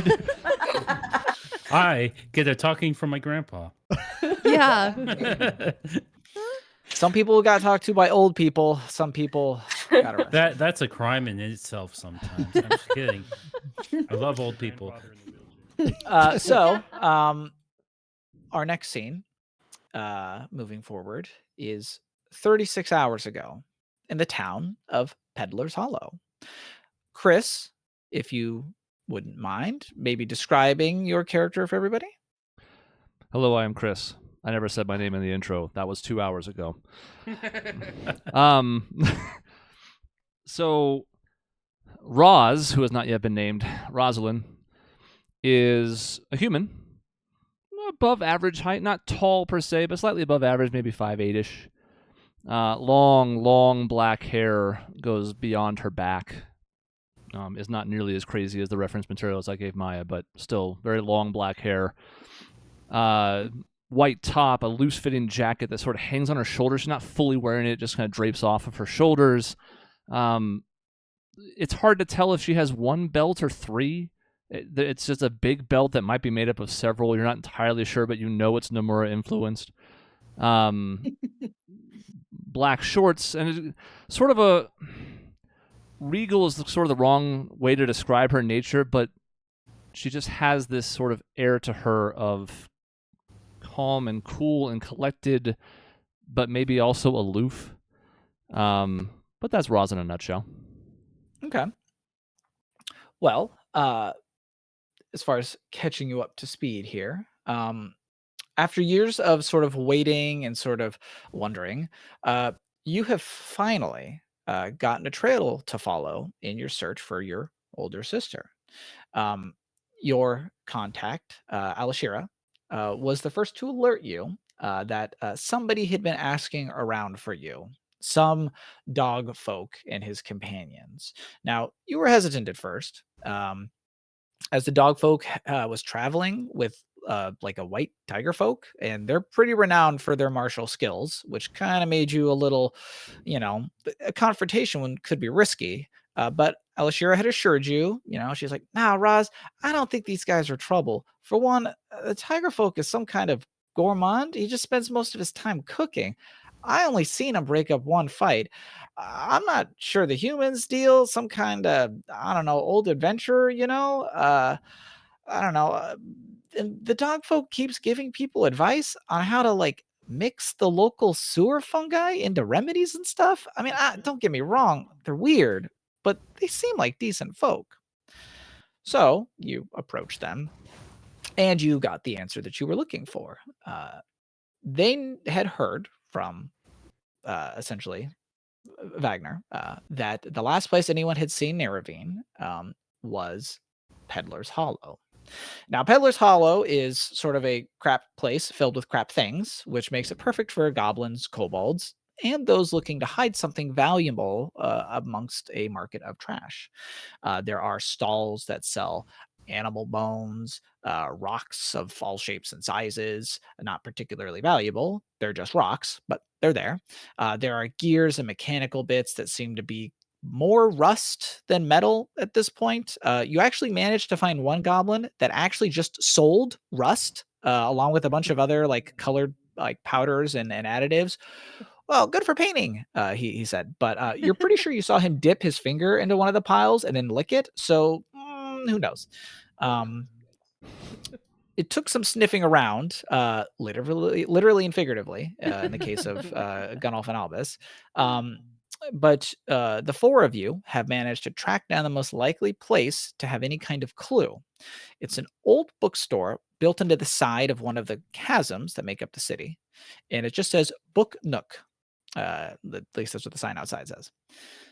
Now, upon entering the place, you guys did indeed find out this is a bookstore, a sizable one at that. There's a domed ceiling. There are large pillars that comprise the main like sales floor. And it almost kind of reminds you of like a temple, albeit like one now stuffed to the brim with just like stacks of like poorly organized, like loosely bound paper and parchment and leather that have like a bewildering amount of like script and languages on them. Um, the shop seems to only have one employee, a large kind of half ogre man who kind of stands behind the counter as you kind of enter. But as best as you guys can tell, the answers you're looking for are here somewhere. So I'll pass it over to you guys. Do you have any idea, like her favorite section, or maybe just like hobbies she had? Maybe she hid something in there. I can't say she was one who was much for hobbies. It was really more about finding the little bit of edge she could in every situation, and over time, it felt like she just lost sight of the other things that brought her joy. I wish I could be more help, but I'm not sure there's anything about this place, this hovel, that really stands out to me. That said, maybe it's because this is off the beaten path that it might be what we need. So, Jason, correct me if I'm wrong. We heard that Neverine was spotted in this bookstore?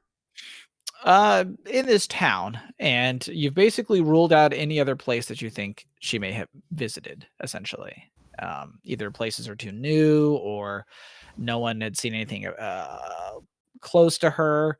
Knowing what you know about Neravine, you have a sneaking suspicion that this is about the only place of interest within this entire sort of ramshackle.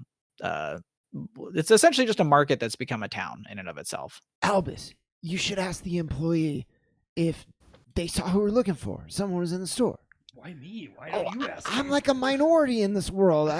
No one trusts the humans. It's so weird. No one's gonna trust a 7-foot tiger. Either. Well, yeah, but you're a chef. Bring them cookies. Rock, paper, scissors, and loser asks the employee. Fair. 1, 2, 3, throw. 1, 2, 3. All right, 1-1. No, you go. That's it. Who are we looking for? Neverine? Neravine. Neravine. And they are Neravine. Neravine. And they are what kind of creature or person? What kind of creature? They're human. They were I don't know, dark black skin, hair. I guess we don't have a picture ready. Okay. Tended to dress rather extravagantly in their time. That's fine. Long flowing robes. Yeah. Excuse me, shopkeep. I have a question for you. And he just kind of looks at you. And just looks at you. I'll take that as you accepting my request. And he kind of slowly nods his head. Okay. First question is, do you speak English? And he just slowly kind of shakes his head, but then also like kind of thinks for a second and nods his head. What? And then he opens his mouth and he kind of points, and you can see that he does not possess a tongue. It has been removed. Okay. All right, I'm going to turn around to the other 2 or 3 that are behind us and go, don't think this guy's gonna be much help. Hey, Roz, do you have a picture of Neravine or? I do have this locket. It's from a long time ago, but she hasn't changed that much over the years. It might get the point across. Yeah, So- shopkeep. Why don't you take a look at this thing? Not an innkeep, but yes. I said shopkeep. Oh, shopkeep. Okay. So so you show it to him, and he kind of looks at it and looks at it. The gears are slowly working, and then he sort of goes, and he kind of nods, and he sort of fumbles around in like these like pouches he's got on his little apron, and he produces like a single like large iron wrought skeleton key. And he kind of turns and he kind of lumbers through the stacks, and you can see that there's a gate, an iron wrought gate, sort of at the back of the bookstore. And he goes to it, inserts the key, kind of slowly, turns it back, takes it out, just pushes the door open a little bit, and then just sort of takes a step back and goes, and just stands there. I gesture to Gunn and Roz to walk first. Thank you, sir. Here, I realize that you might be in pain a little bit. Here's a tincture. It should help with the mouth. If anything else comes up, please let me know. I think we're gonna be here for a little bit, so if there's anything at all, just hum our way, I guess. And he takes the thing that you give him and just sort of looks at it and just sort of like holds it up to the light. Just kind of looks at it. He might be there a while, so Okay. Good distraction. Jesus. See you soon. he doesn't really acknowledge. But do you guys head deeper in? Absolutely. With hesitancy. Okay. So all of you guys head into the back. There's a bit of a hallway that empties out into a even grander hall than the one that you guys were in. This back room is not just some small little like hole. There is no doubt at this point that this place, this bookshop, must have been a temple of some kind in its past. And you sort of now stand in the main audience chamber. Although with the sort of wear and tear that it's received over the years, you can't tell like which god it may have been dedicated to, especially because the walls have almost been entirely lined with bookshelves that house an almost innumerable amount of books. And unlike the front room, the books here seem to be all organized, all in order, all along the shelves. There's even a table in the middle of this hall with 4 chairs around it, perfect for reading whatever you find. Well, more Okay, books. so- I mean, she did enjoy reading, and information was power, and there was a leisure aspect to it too, but maybe this was some kind of hidey hole for her, or an escape, or maybe she just knew someone who used this place frequently. I'm not sure. We have to look around and see what we can find. Yeah, let's look for clues. Gunn, if I ask you to see if you can smell out something, is that like offensive, or is that okay? I mean, not really when we're actually pretty good at it. So- Okay, just checking. I'm learning here. Well, let's see what we can find then. Yeah, absolutely. So, Jason, how does this work now with? So if you guys would like to do a group check, you'll want to sort of nominate who's the leader of this group check. It'll be an insight and willpower check. Essentially, all of you are going to make an insight. So one of you will be the leader. The rest of you will be like supporting them. Everyone who's supporting them will make the check, and everybody who meets or beats 10 is going to add +1 to essentially whoever the leader's role is. So we should have Roz be the leader. That would seem to make the I don't know, game mechanically, but like from a story, that makes the most sense. Mm-hmm. No. All right, Roz. Let us know what we're looking for, and we'll search. And then that's. So you said And break. insight and Willpower. willpower. Yeah. It's a 6 and a 4, so that's 10 even. I Okay. failed. So you failed? Okay. Yeah. He succeeded. Peter succeeded. Peter succeeded. Okay. Succeeded. So that's a plus. Well, by how much did he succeed? 13. Okay. Yeah, he So did good roll. for every 3 that you beat it by, that's an additional like +1. Oh, so, nice. Cool. So that should be a I'm plus Yeah. 3. I'm pretty sure that's how that works. So +3, then Chris, to your own roll here. Nice. Nice. Okay. 15 total. So you guys start sort of looking around. You're just sort of looking at books, going through titles, this one, this one, this one. You're kind of calling it out. Some of you are just like sniffing books, doing whatever you can. Roz, at one point, you catch Steve going down like a line of books. And he's sort of like here, here, here. And his finger skips an entire book. Here, here, here, here.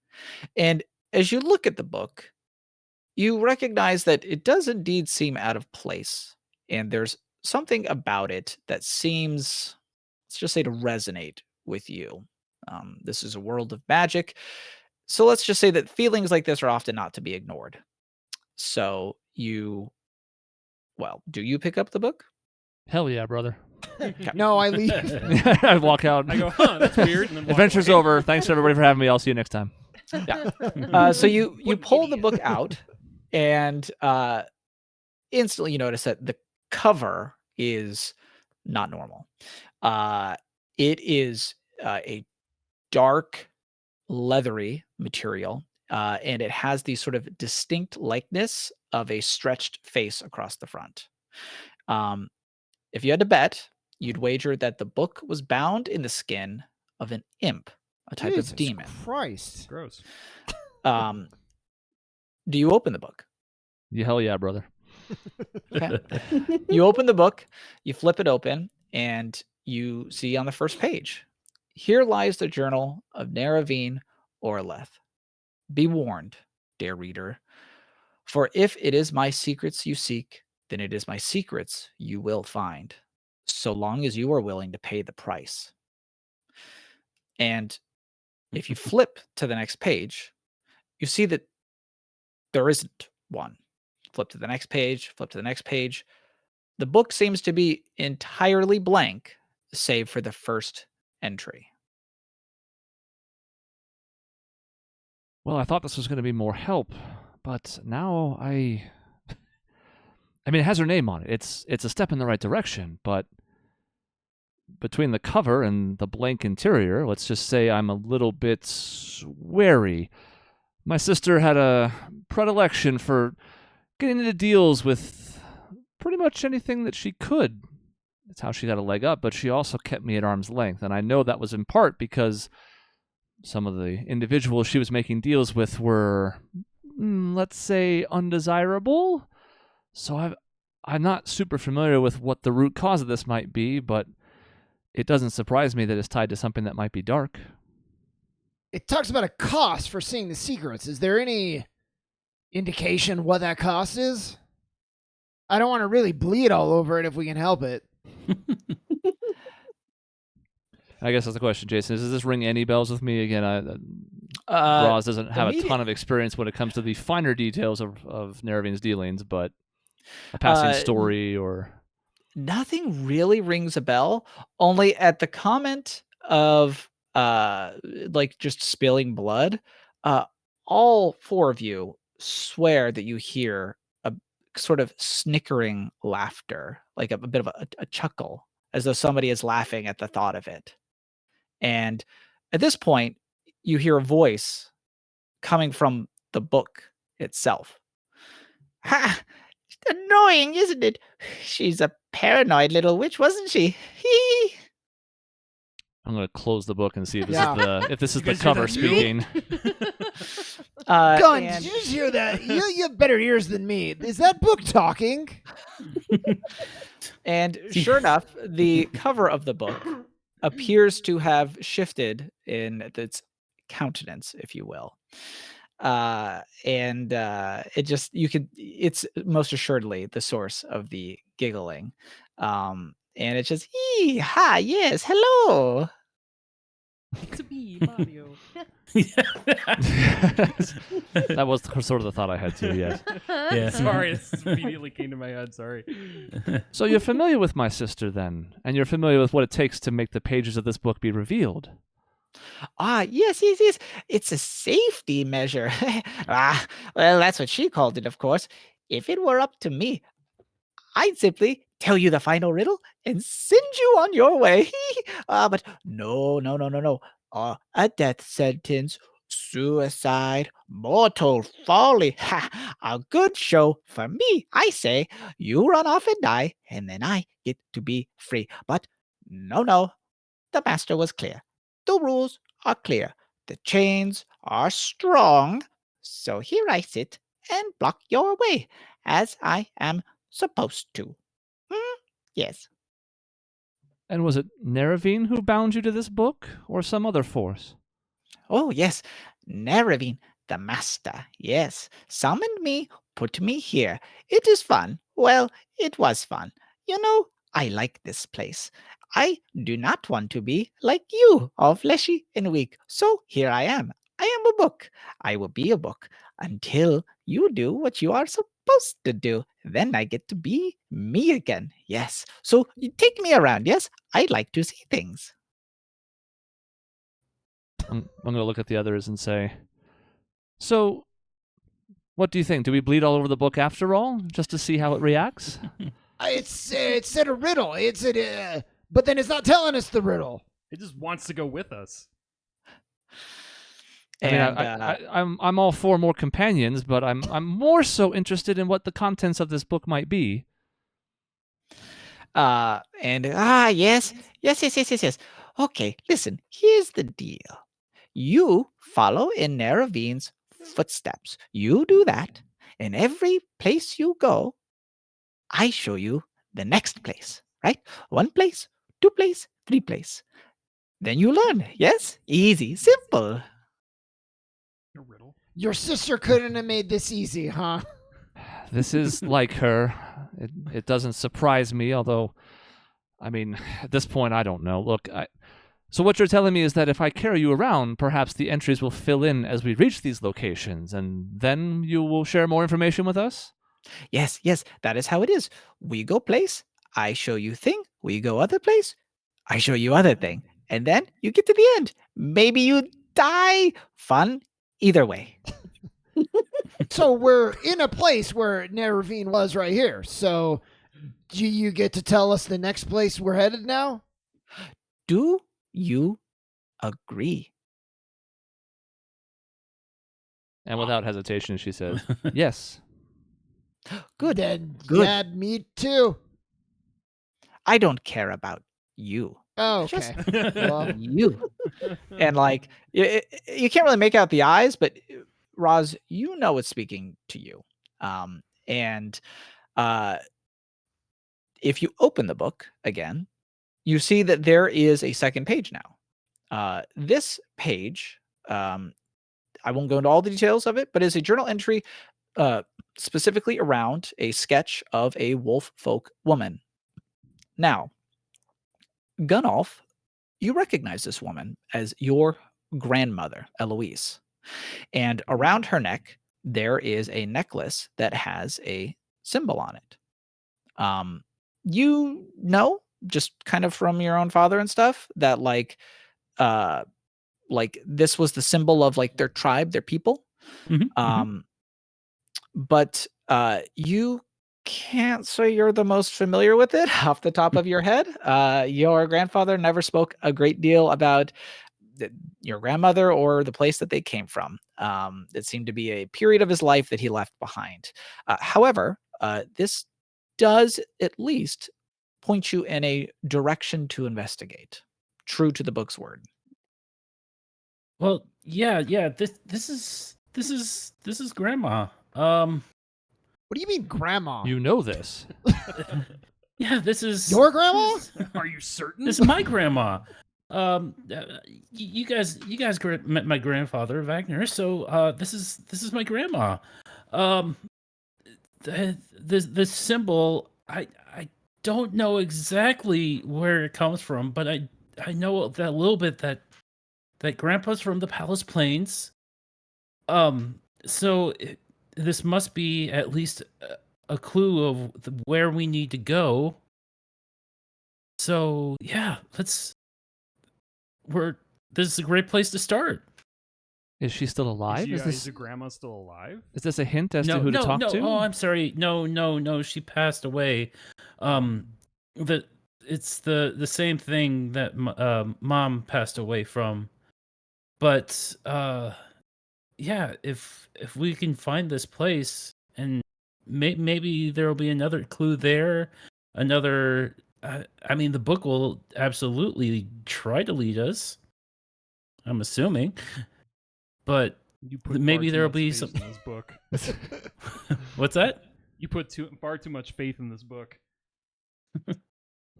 I trust the book that it'll at least get give us a great head start on where to go.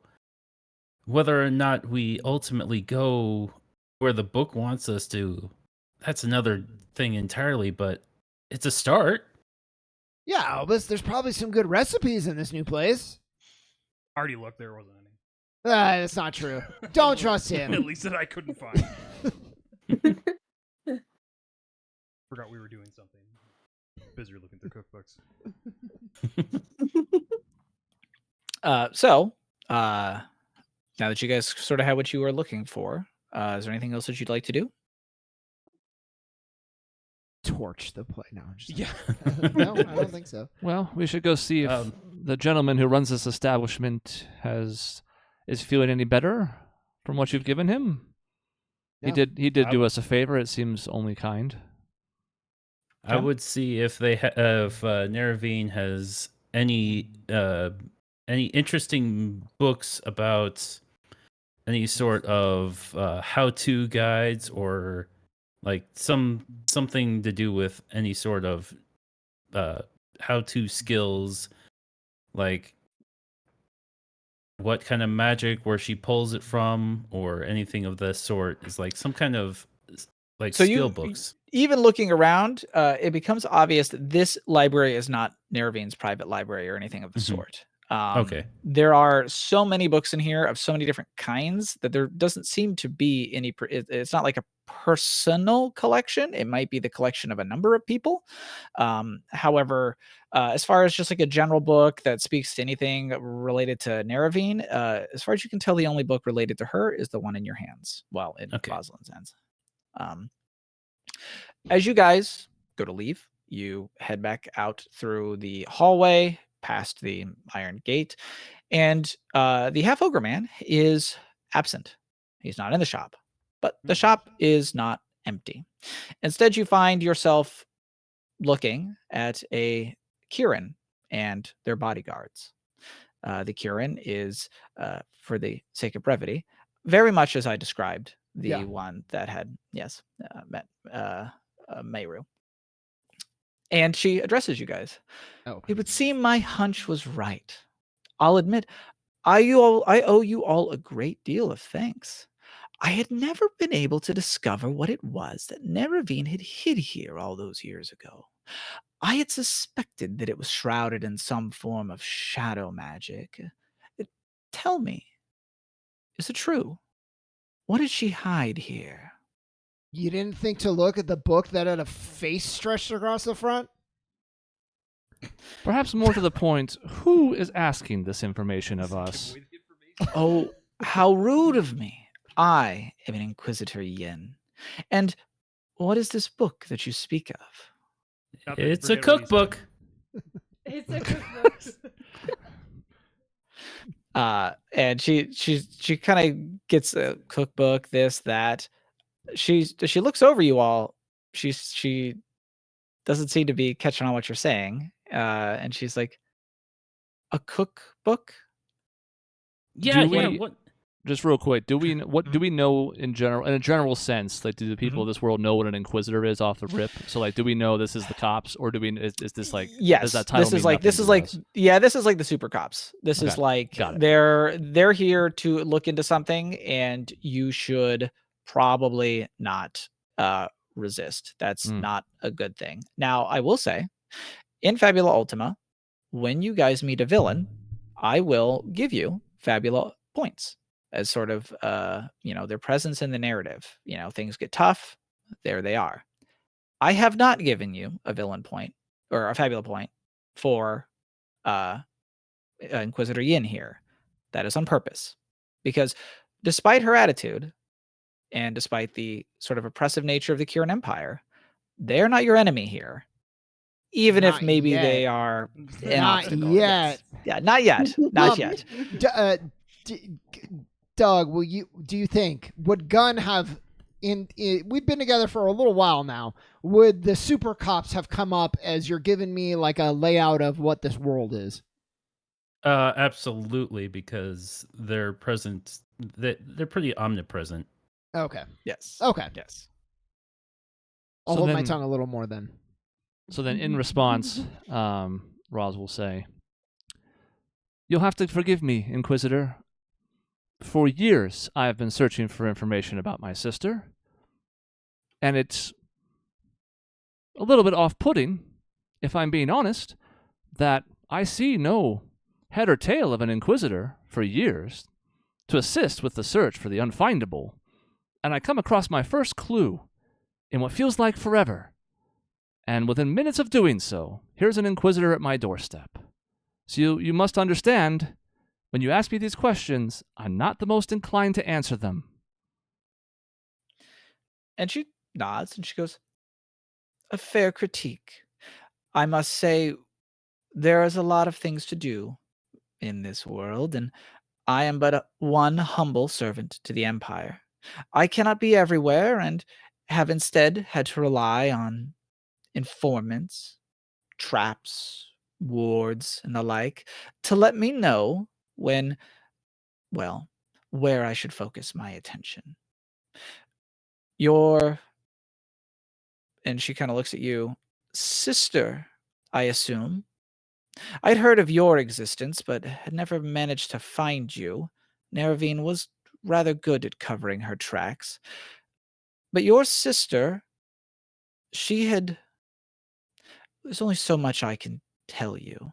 But the things that she was looking into of our importance to the Empire and to the world's safety.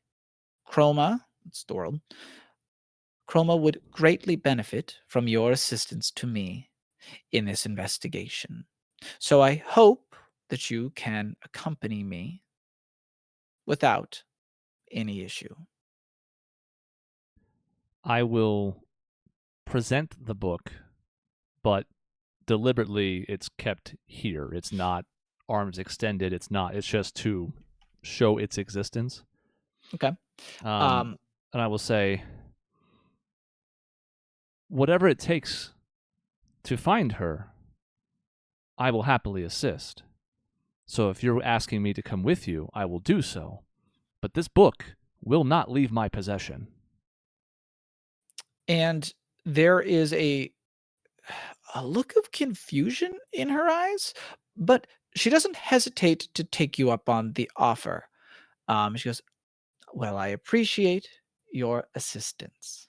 Now, I know it may seem like much, but cuffs will be necessary as we transport you. We have had far too many people decide that they don't like the confinement for the journey. And she motions to some of the guards, and they each sort of provide some cuffs for the four of you. But Rosalind, you notice that at no point do her eyes ever fall upon the book itself. In fact, she almost seems confused as you presented it to her, and you maybe get the feeling that she cannot see the book and is not aware that you have it. and is simply taking your word that you have a book on you somewhere. But all 4 of us can see. Interesting. All 4 of you what? All 4 of us can see the book. Yes, all 4 of you can see the book. So I got so she was like, we found people don't like confinement, and Steve would be like, oh, I can't imagine why that would be, but I'm putting my hands out. I'm not drawing my sword. Okay. So with that, they kind of all slap some cuffs on all of you guys.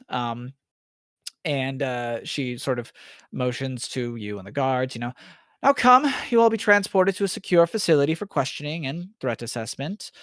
And then she kind of thinks to herself, I'll have to use the tram system to transport you all, and turns to one of her guards. I'll take the void ship to Frigate to ensure the facility is prepped for your arrival. The guard kind of nods in response, and she then turns to the rest of you. None of you need worry. If you are innocent of wrongdoing, then I promise no harm will come to you. If you are not, well, then we shall have a very unpleasant discussion. And with that, we will end the scene. And we'll move on to the next one. Only 2 characters are not arrested. So at this point, we are 15 minutes ago in the Frigate Research Facility. Maya, would you like to take a second to describe your character for everyone? Sure. I'm playing Kestrel. She is has a diminutive stature. She's probably like 5'2". Rather pale, with bright pink eyes and lots and lots of heavy scarring all over her body, from what has to be an uncountable amount of time in the place that she's been in. She has no perception of time or an ability to discern how long she's been there. Her hair is rather fair as well, very pale, but it's not really hair, looks more like feathers. And around her wrists are a pair of very mean looking shackles, with what are basically like 6 crystals surrounding the circumference of it that penetrate through the shackle and into her skin. And those are chained together, obviously, as shackles are meant to do. I think that's about it. Dang. Okay. Yikes. Already arrested. Let's go back to Maisie. Yes. No need for a scene here. We already got to the end. Yeah, perfect. So, Kestrel, you sit in your cell the same as you have for more than you can more time than you can keep track of in a skyless place like this, like you mentioned. There's a single guard watching you, a soul in a suit, as you kind of come to know them. And it took some getting used to them being a thing, unnatural as they are, but you've kind of grown to appreciate some of them. What sort of things do you usually do to pass the time? Really like just trying to draw in the concrete of my cell using my claws, basically, which I have claws, by the way. I try to pass the time by drawing little pictures or whatever. Big tall wolf looking guy, maybe I try to draw etch with my claws like the shape of some cat like creature or whatever, and kind of sit in the corner and do that. Okay. Pretty typical morning until Dr. Bishop, who you've grown to be rather fond of over your time here, and Commander Jacobs, who is a soul in a suit like some of the others, kind of come bursting into the room. They're sort of behind a pane of sort of crystal glass, and even behind that as they are, you can tell that they're agitated about something. Jacobs approaches the guard that's currently in the room, and he says something to him, but it's hard to make out what's being said because without faces, as they are, you can't really read lips or anything like that. But the guard leaves, which isn't typical. You can tell something is up. And Dr. Bishop wastes no time unlocking your cell door and letting herself and Jacobs in. There's no hesitation, no formality, none of the usual precautions that go into this sort of thing. Okay. We need to hurry, Jacob says. Once he checks in with the shift lead, they're going to know something's up. And Dr. Bishop kind of waves him off. I know. She approaches you and she kind of lowers herself to meet your gaze. You're strong. You know that, don't you, Kestrel? No matter what happens today, you'll be fine. And I perk up and kind of look very confused and maybe even a little like scared. And I just go, what's going on? And Jacobs, not even answering whatever, he walks over and he kind of points this little like metal cylinder at your cuffs, and it kind of causes a part of them to sort of break at the midsection that allows you to free yourself. And with another sort of point, they reattach. And Dr. Bishop's, she goes, listen, Kestrel, we're going to go for a walk today. The walk to end all walks. If all goes well, you'll never have to see this place ever again. And at this point, you can tell that they are trying to usher you out of the room. Do you go with them? Oh, I mean, I guess I kind of like look around, like, what the hell is happening? Also, what happened to my cuffs? Kind of maybe picking at those a little bit, and I'm like, oh, okay, Rachel, And what are we doing? and she kind of tries to comfort you, and she's like, we're going to get you out of here, sweetie. You don't deserve to be in this place, but try to keep your head down, try to stay quiet, and just follow us, follow Jacobs. And they start ushering you through. Dr. Bishop taking the lead, you in the middle, and Jacobs behind you. Okay. And they take you out of your cell, and you can't really say that you've ever really toured the facility by any means. So you don't really understand where you're going or what's happening. And so you're being led through the facility. You go down corridors and hallways that you don't recognize until you sort of come across this door with some sort of device or something on it that Dr. Bishop touches, interacts, and after she does so, the door opens. And at this point, Jacobs, he kind of leans over from behind you and he goes, try to keep your head down, kid. And they move you through the room. You can tell it is a hallway and there are other cells similar to your own within it. Now, do you keep your head down or do you look? I can't help but look. I have to look. I gotta look around. Okay. So you are as you go past the first cell, you see that it contains a single individual that looks to be either a reptilian or a draconic beast folk of some kind. They have a uniform, and it has the number 02 on it. Mm.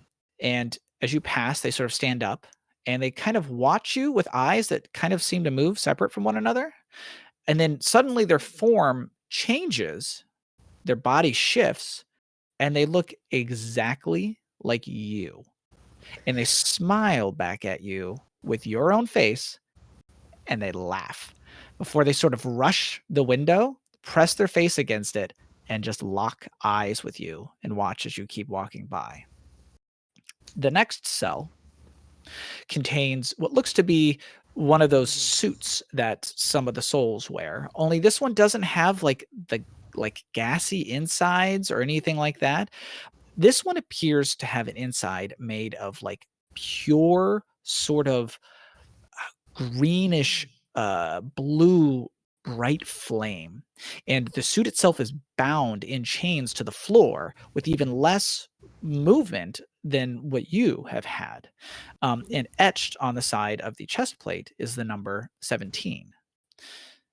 You walk to the next cell and you see a fox-like person. They've sort of got like gray, silverish, orange fur, and you can see that they're muzzled and restrained, and that their uniform has the number 21 on it.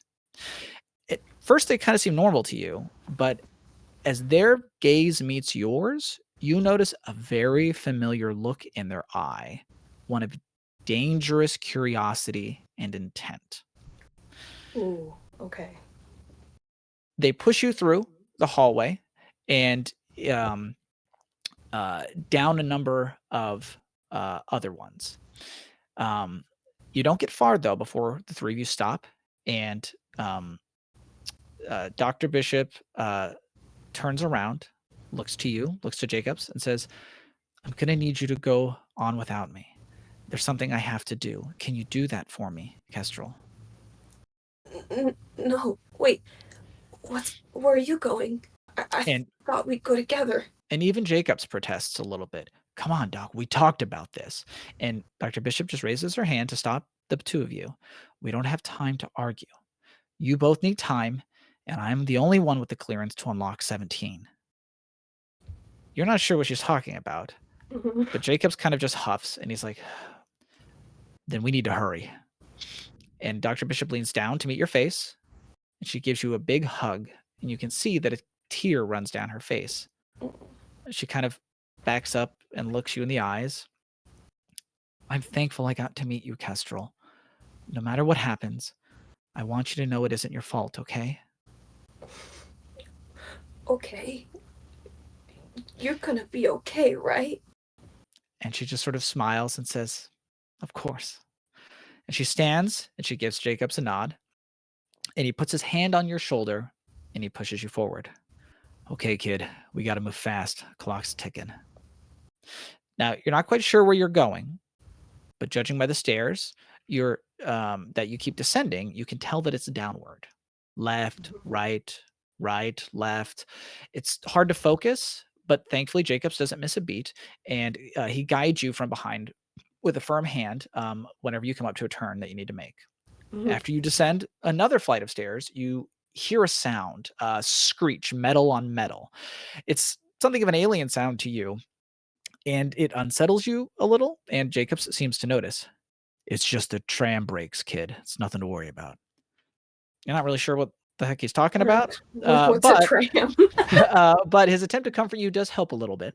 And before you round the next corner, he kind of grabs your shoulder and stops you. And he turns you around. Okay, kid, here. He hands you two things. One of them you recognize. It's the small metallic cylinder that he had used to unlock your cuffs. The second one, though, is a little metal disc that has like a lot of little scribbles on it that you do not recognize. Okay. These are from the doc. I'm sure you recognize the key cylinder. That'll unlock your cuffs.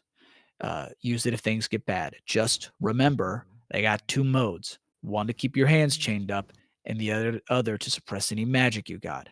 Just grab the key, point it at the cuffs, and think about which one you want. Now that second thing there, it's called an E-disc. Don't worry about what it is. Just find a soul in a suit, like me, named Sharp, and you give it to her. That disc is her payment. She's agreed to look after you until the doc and I can find you again, okay? Things aren't going to plan today, and we're having to improvise a little bit. Some inquisitor decided to bring a bunch of new prisoners on today of all days. Figures. So if things get crazy, you run. You don't worry about me. You don't worry about the doc. You run. I already died once, kid. It ain't no biggie. The doc knows what she's doing. And he kind of leans back, peeks around the corner, and then he kind of walks back around behind you like he had done before and pushes you forward. You get the feeling that there's not a lot of time to talk or say any kind of, ask any questions here. You see a small booth with two guards in it. One of them a human, one of them a dog folk. And they're sort of guarding an iron gate that seems to lead to some other like tunnel. Mhm. Okay, kid, there's the checkpoint. Just stay cool. You get the feeling maybe Jacobs is talking more to himself than to you, but he pushes you forward and you guys reach the guards, and the two guards kind of look at each other. What can we do for you, Commander? And Jacob speaks up. Got a prisoner for transport headed to Lighthaven. They look at him, clearly confused. Well, we're sorry, sir, but you'll have to wait until they finish unloading the other prisoners that came in. Jacob kind of waves it off. Nonsense. What harm is there in adding one more prisoner to the bunch? I'm sure it'll be fine. But the guards seem a little less convinced. I'm sorry, sir, but Inquisitor Yin was very specific. No one is to interact with the incoming prisoners without her direct supervision. We can't let you in. And Jacob's kind of like, come on. You know the Kirin are. They'd follow a bunch of rules right off a cliff. That's what the damn judges told them to do. For God's sakes, I'm on a timetable here, fellas. I can't just stand around with a prisoner at my hip and my thumb up my ass until some Inquisitor figures out which hat makes them look the most intimidating. I got enough bullshit to handle in one day. Do me a favor. The guards seem a little conflicted. They kind of look to each other, but I'm sorry, sir. You know, I would if I could, but suddenly, and this is for everybody present, all of you who are in different places at this very moment hear a series of explosions ring out from somewhere else in the facility. Kestrel, you are at the checkpoint. The rest of you are currently sitting on the tram, awaiting essentially permission to get off. Some of you are currently in handcuffs. There are two of the guards that that the Inquisitor had left with you to transport you. And Sharp, you are also there. Now, as these explosions ring out, dirt and pieces of the ceiling start to kind of come undone. There are vibrations that just ripple through the entire facility, which is kind of made of metal. So it's a little concerning, to say the least. And the cacophony kind of cascades and it grows until the power in this whole area goes dark for a moment. And Kestrel, the iron gate that had been blocking your access to the tunnel, pops open, unlocked. Wasting no time, Jacobs unslings the rifle that's at his back, and he opens fire at both of the guards in the booth. Oof. Go, kid! Get out of here! Uh, Bam, bam. And all of you can hear the sounds of gunfire that sort of ricochet down the tunnel from deeper from where you are on the tram. At this point, there's a flicker in the lights as they kind of turn back on, but this time they're a deep crimson red to indicate an emergency. Hearing the firefight, the two guards on the tram with the rest of you unholster their own weapons and they prepare to defend themselves and the tram. And given our time constraints, I think that's where we'll end today's session. Nice. Dang. Great. We're all arrested except Sharp. So, and Who's the hero? where is Sharp? Was I kind of like, okay, where the fuck is this place? And then all of a sudden, just explosion.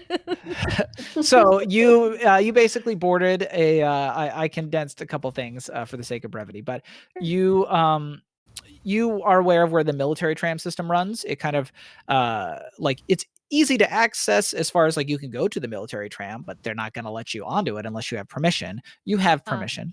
So you were able to board what is one of these scheduled trams to the Freegate facility. Now, you were not the only one that boarded the tram that day, as apparently an Inquisitor decided to dump off a bunch of prisoners that they apparently couldn't fit in their little ship that they had. And so you were not alone. It was you and what do you know? The rest of the party, except for Kestrel, are all on this same tram. Cool. Very cool. Awesome. Well, I guess let's end the record. Tune in next time to see what happens. That's right. And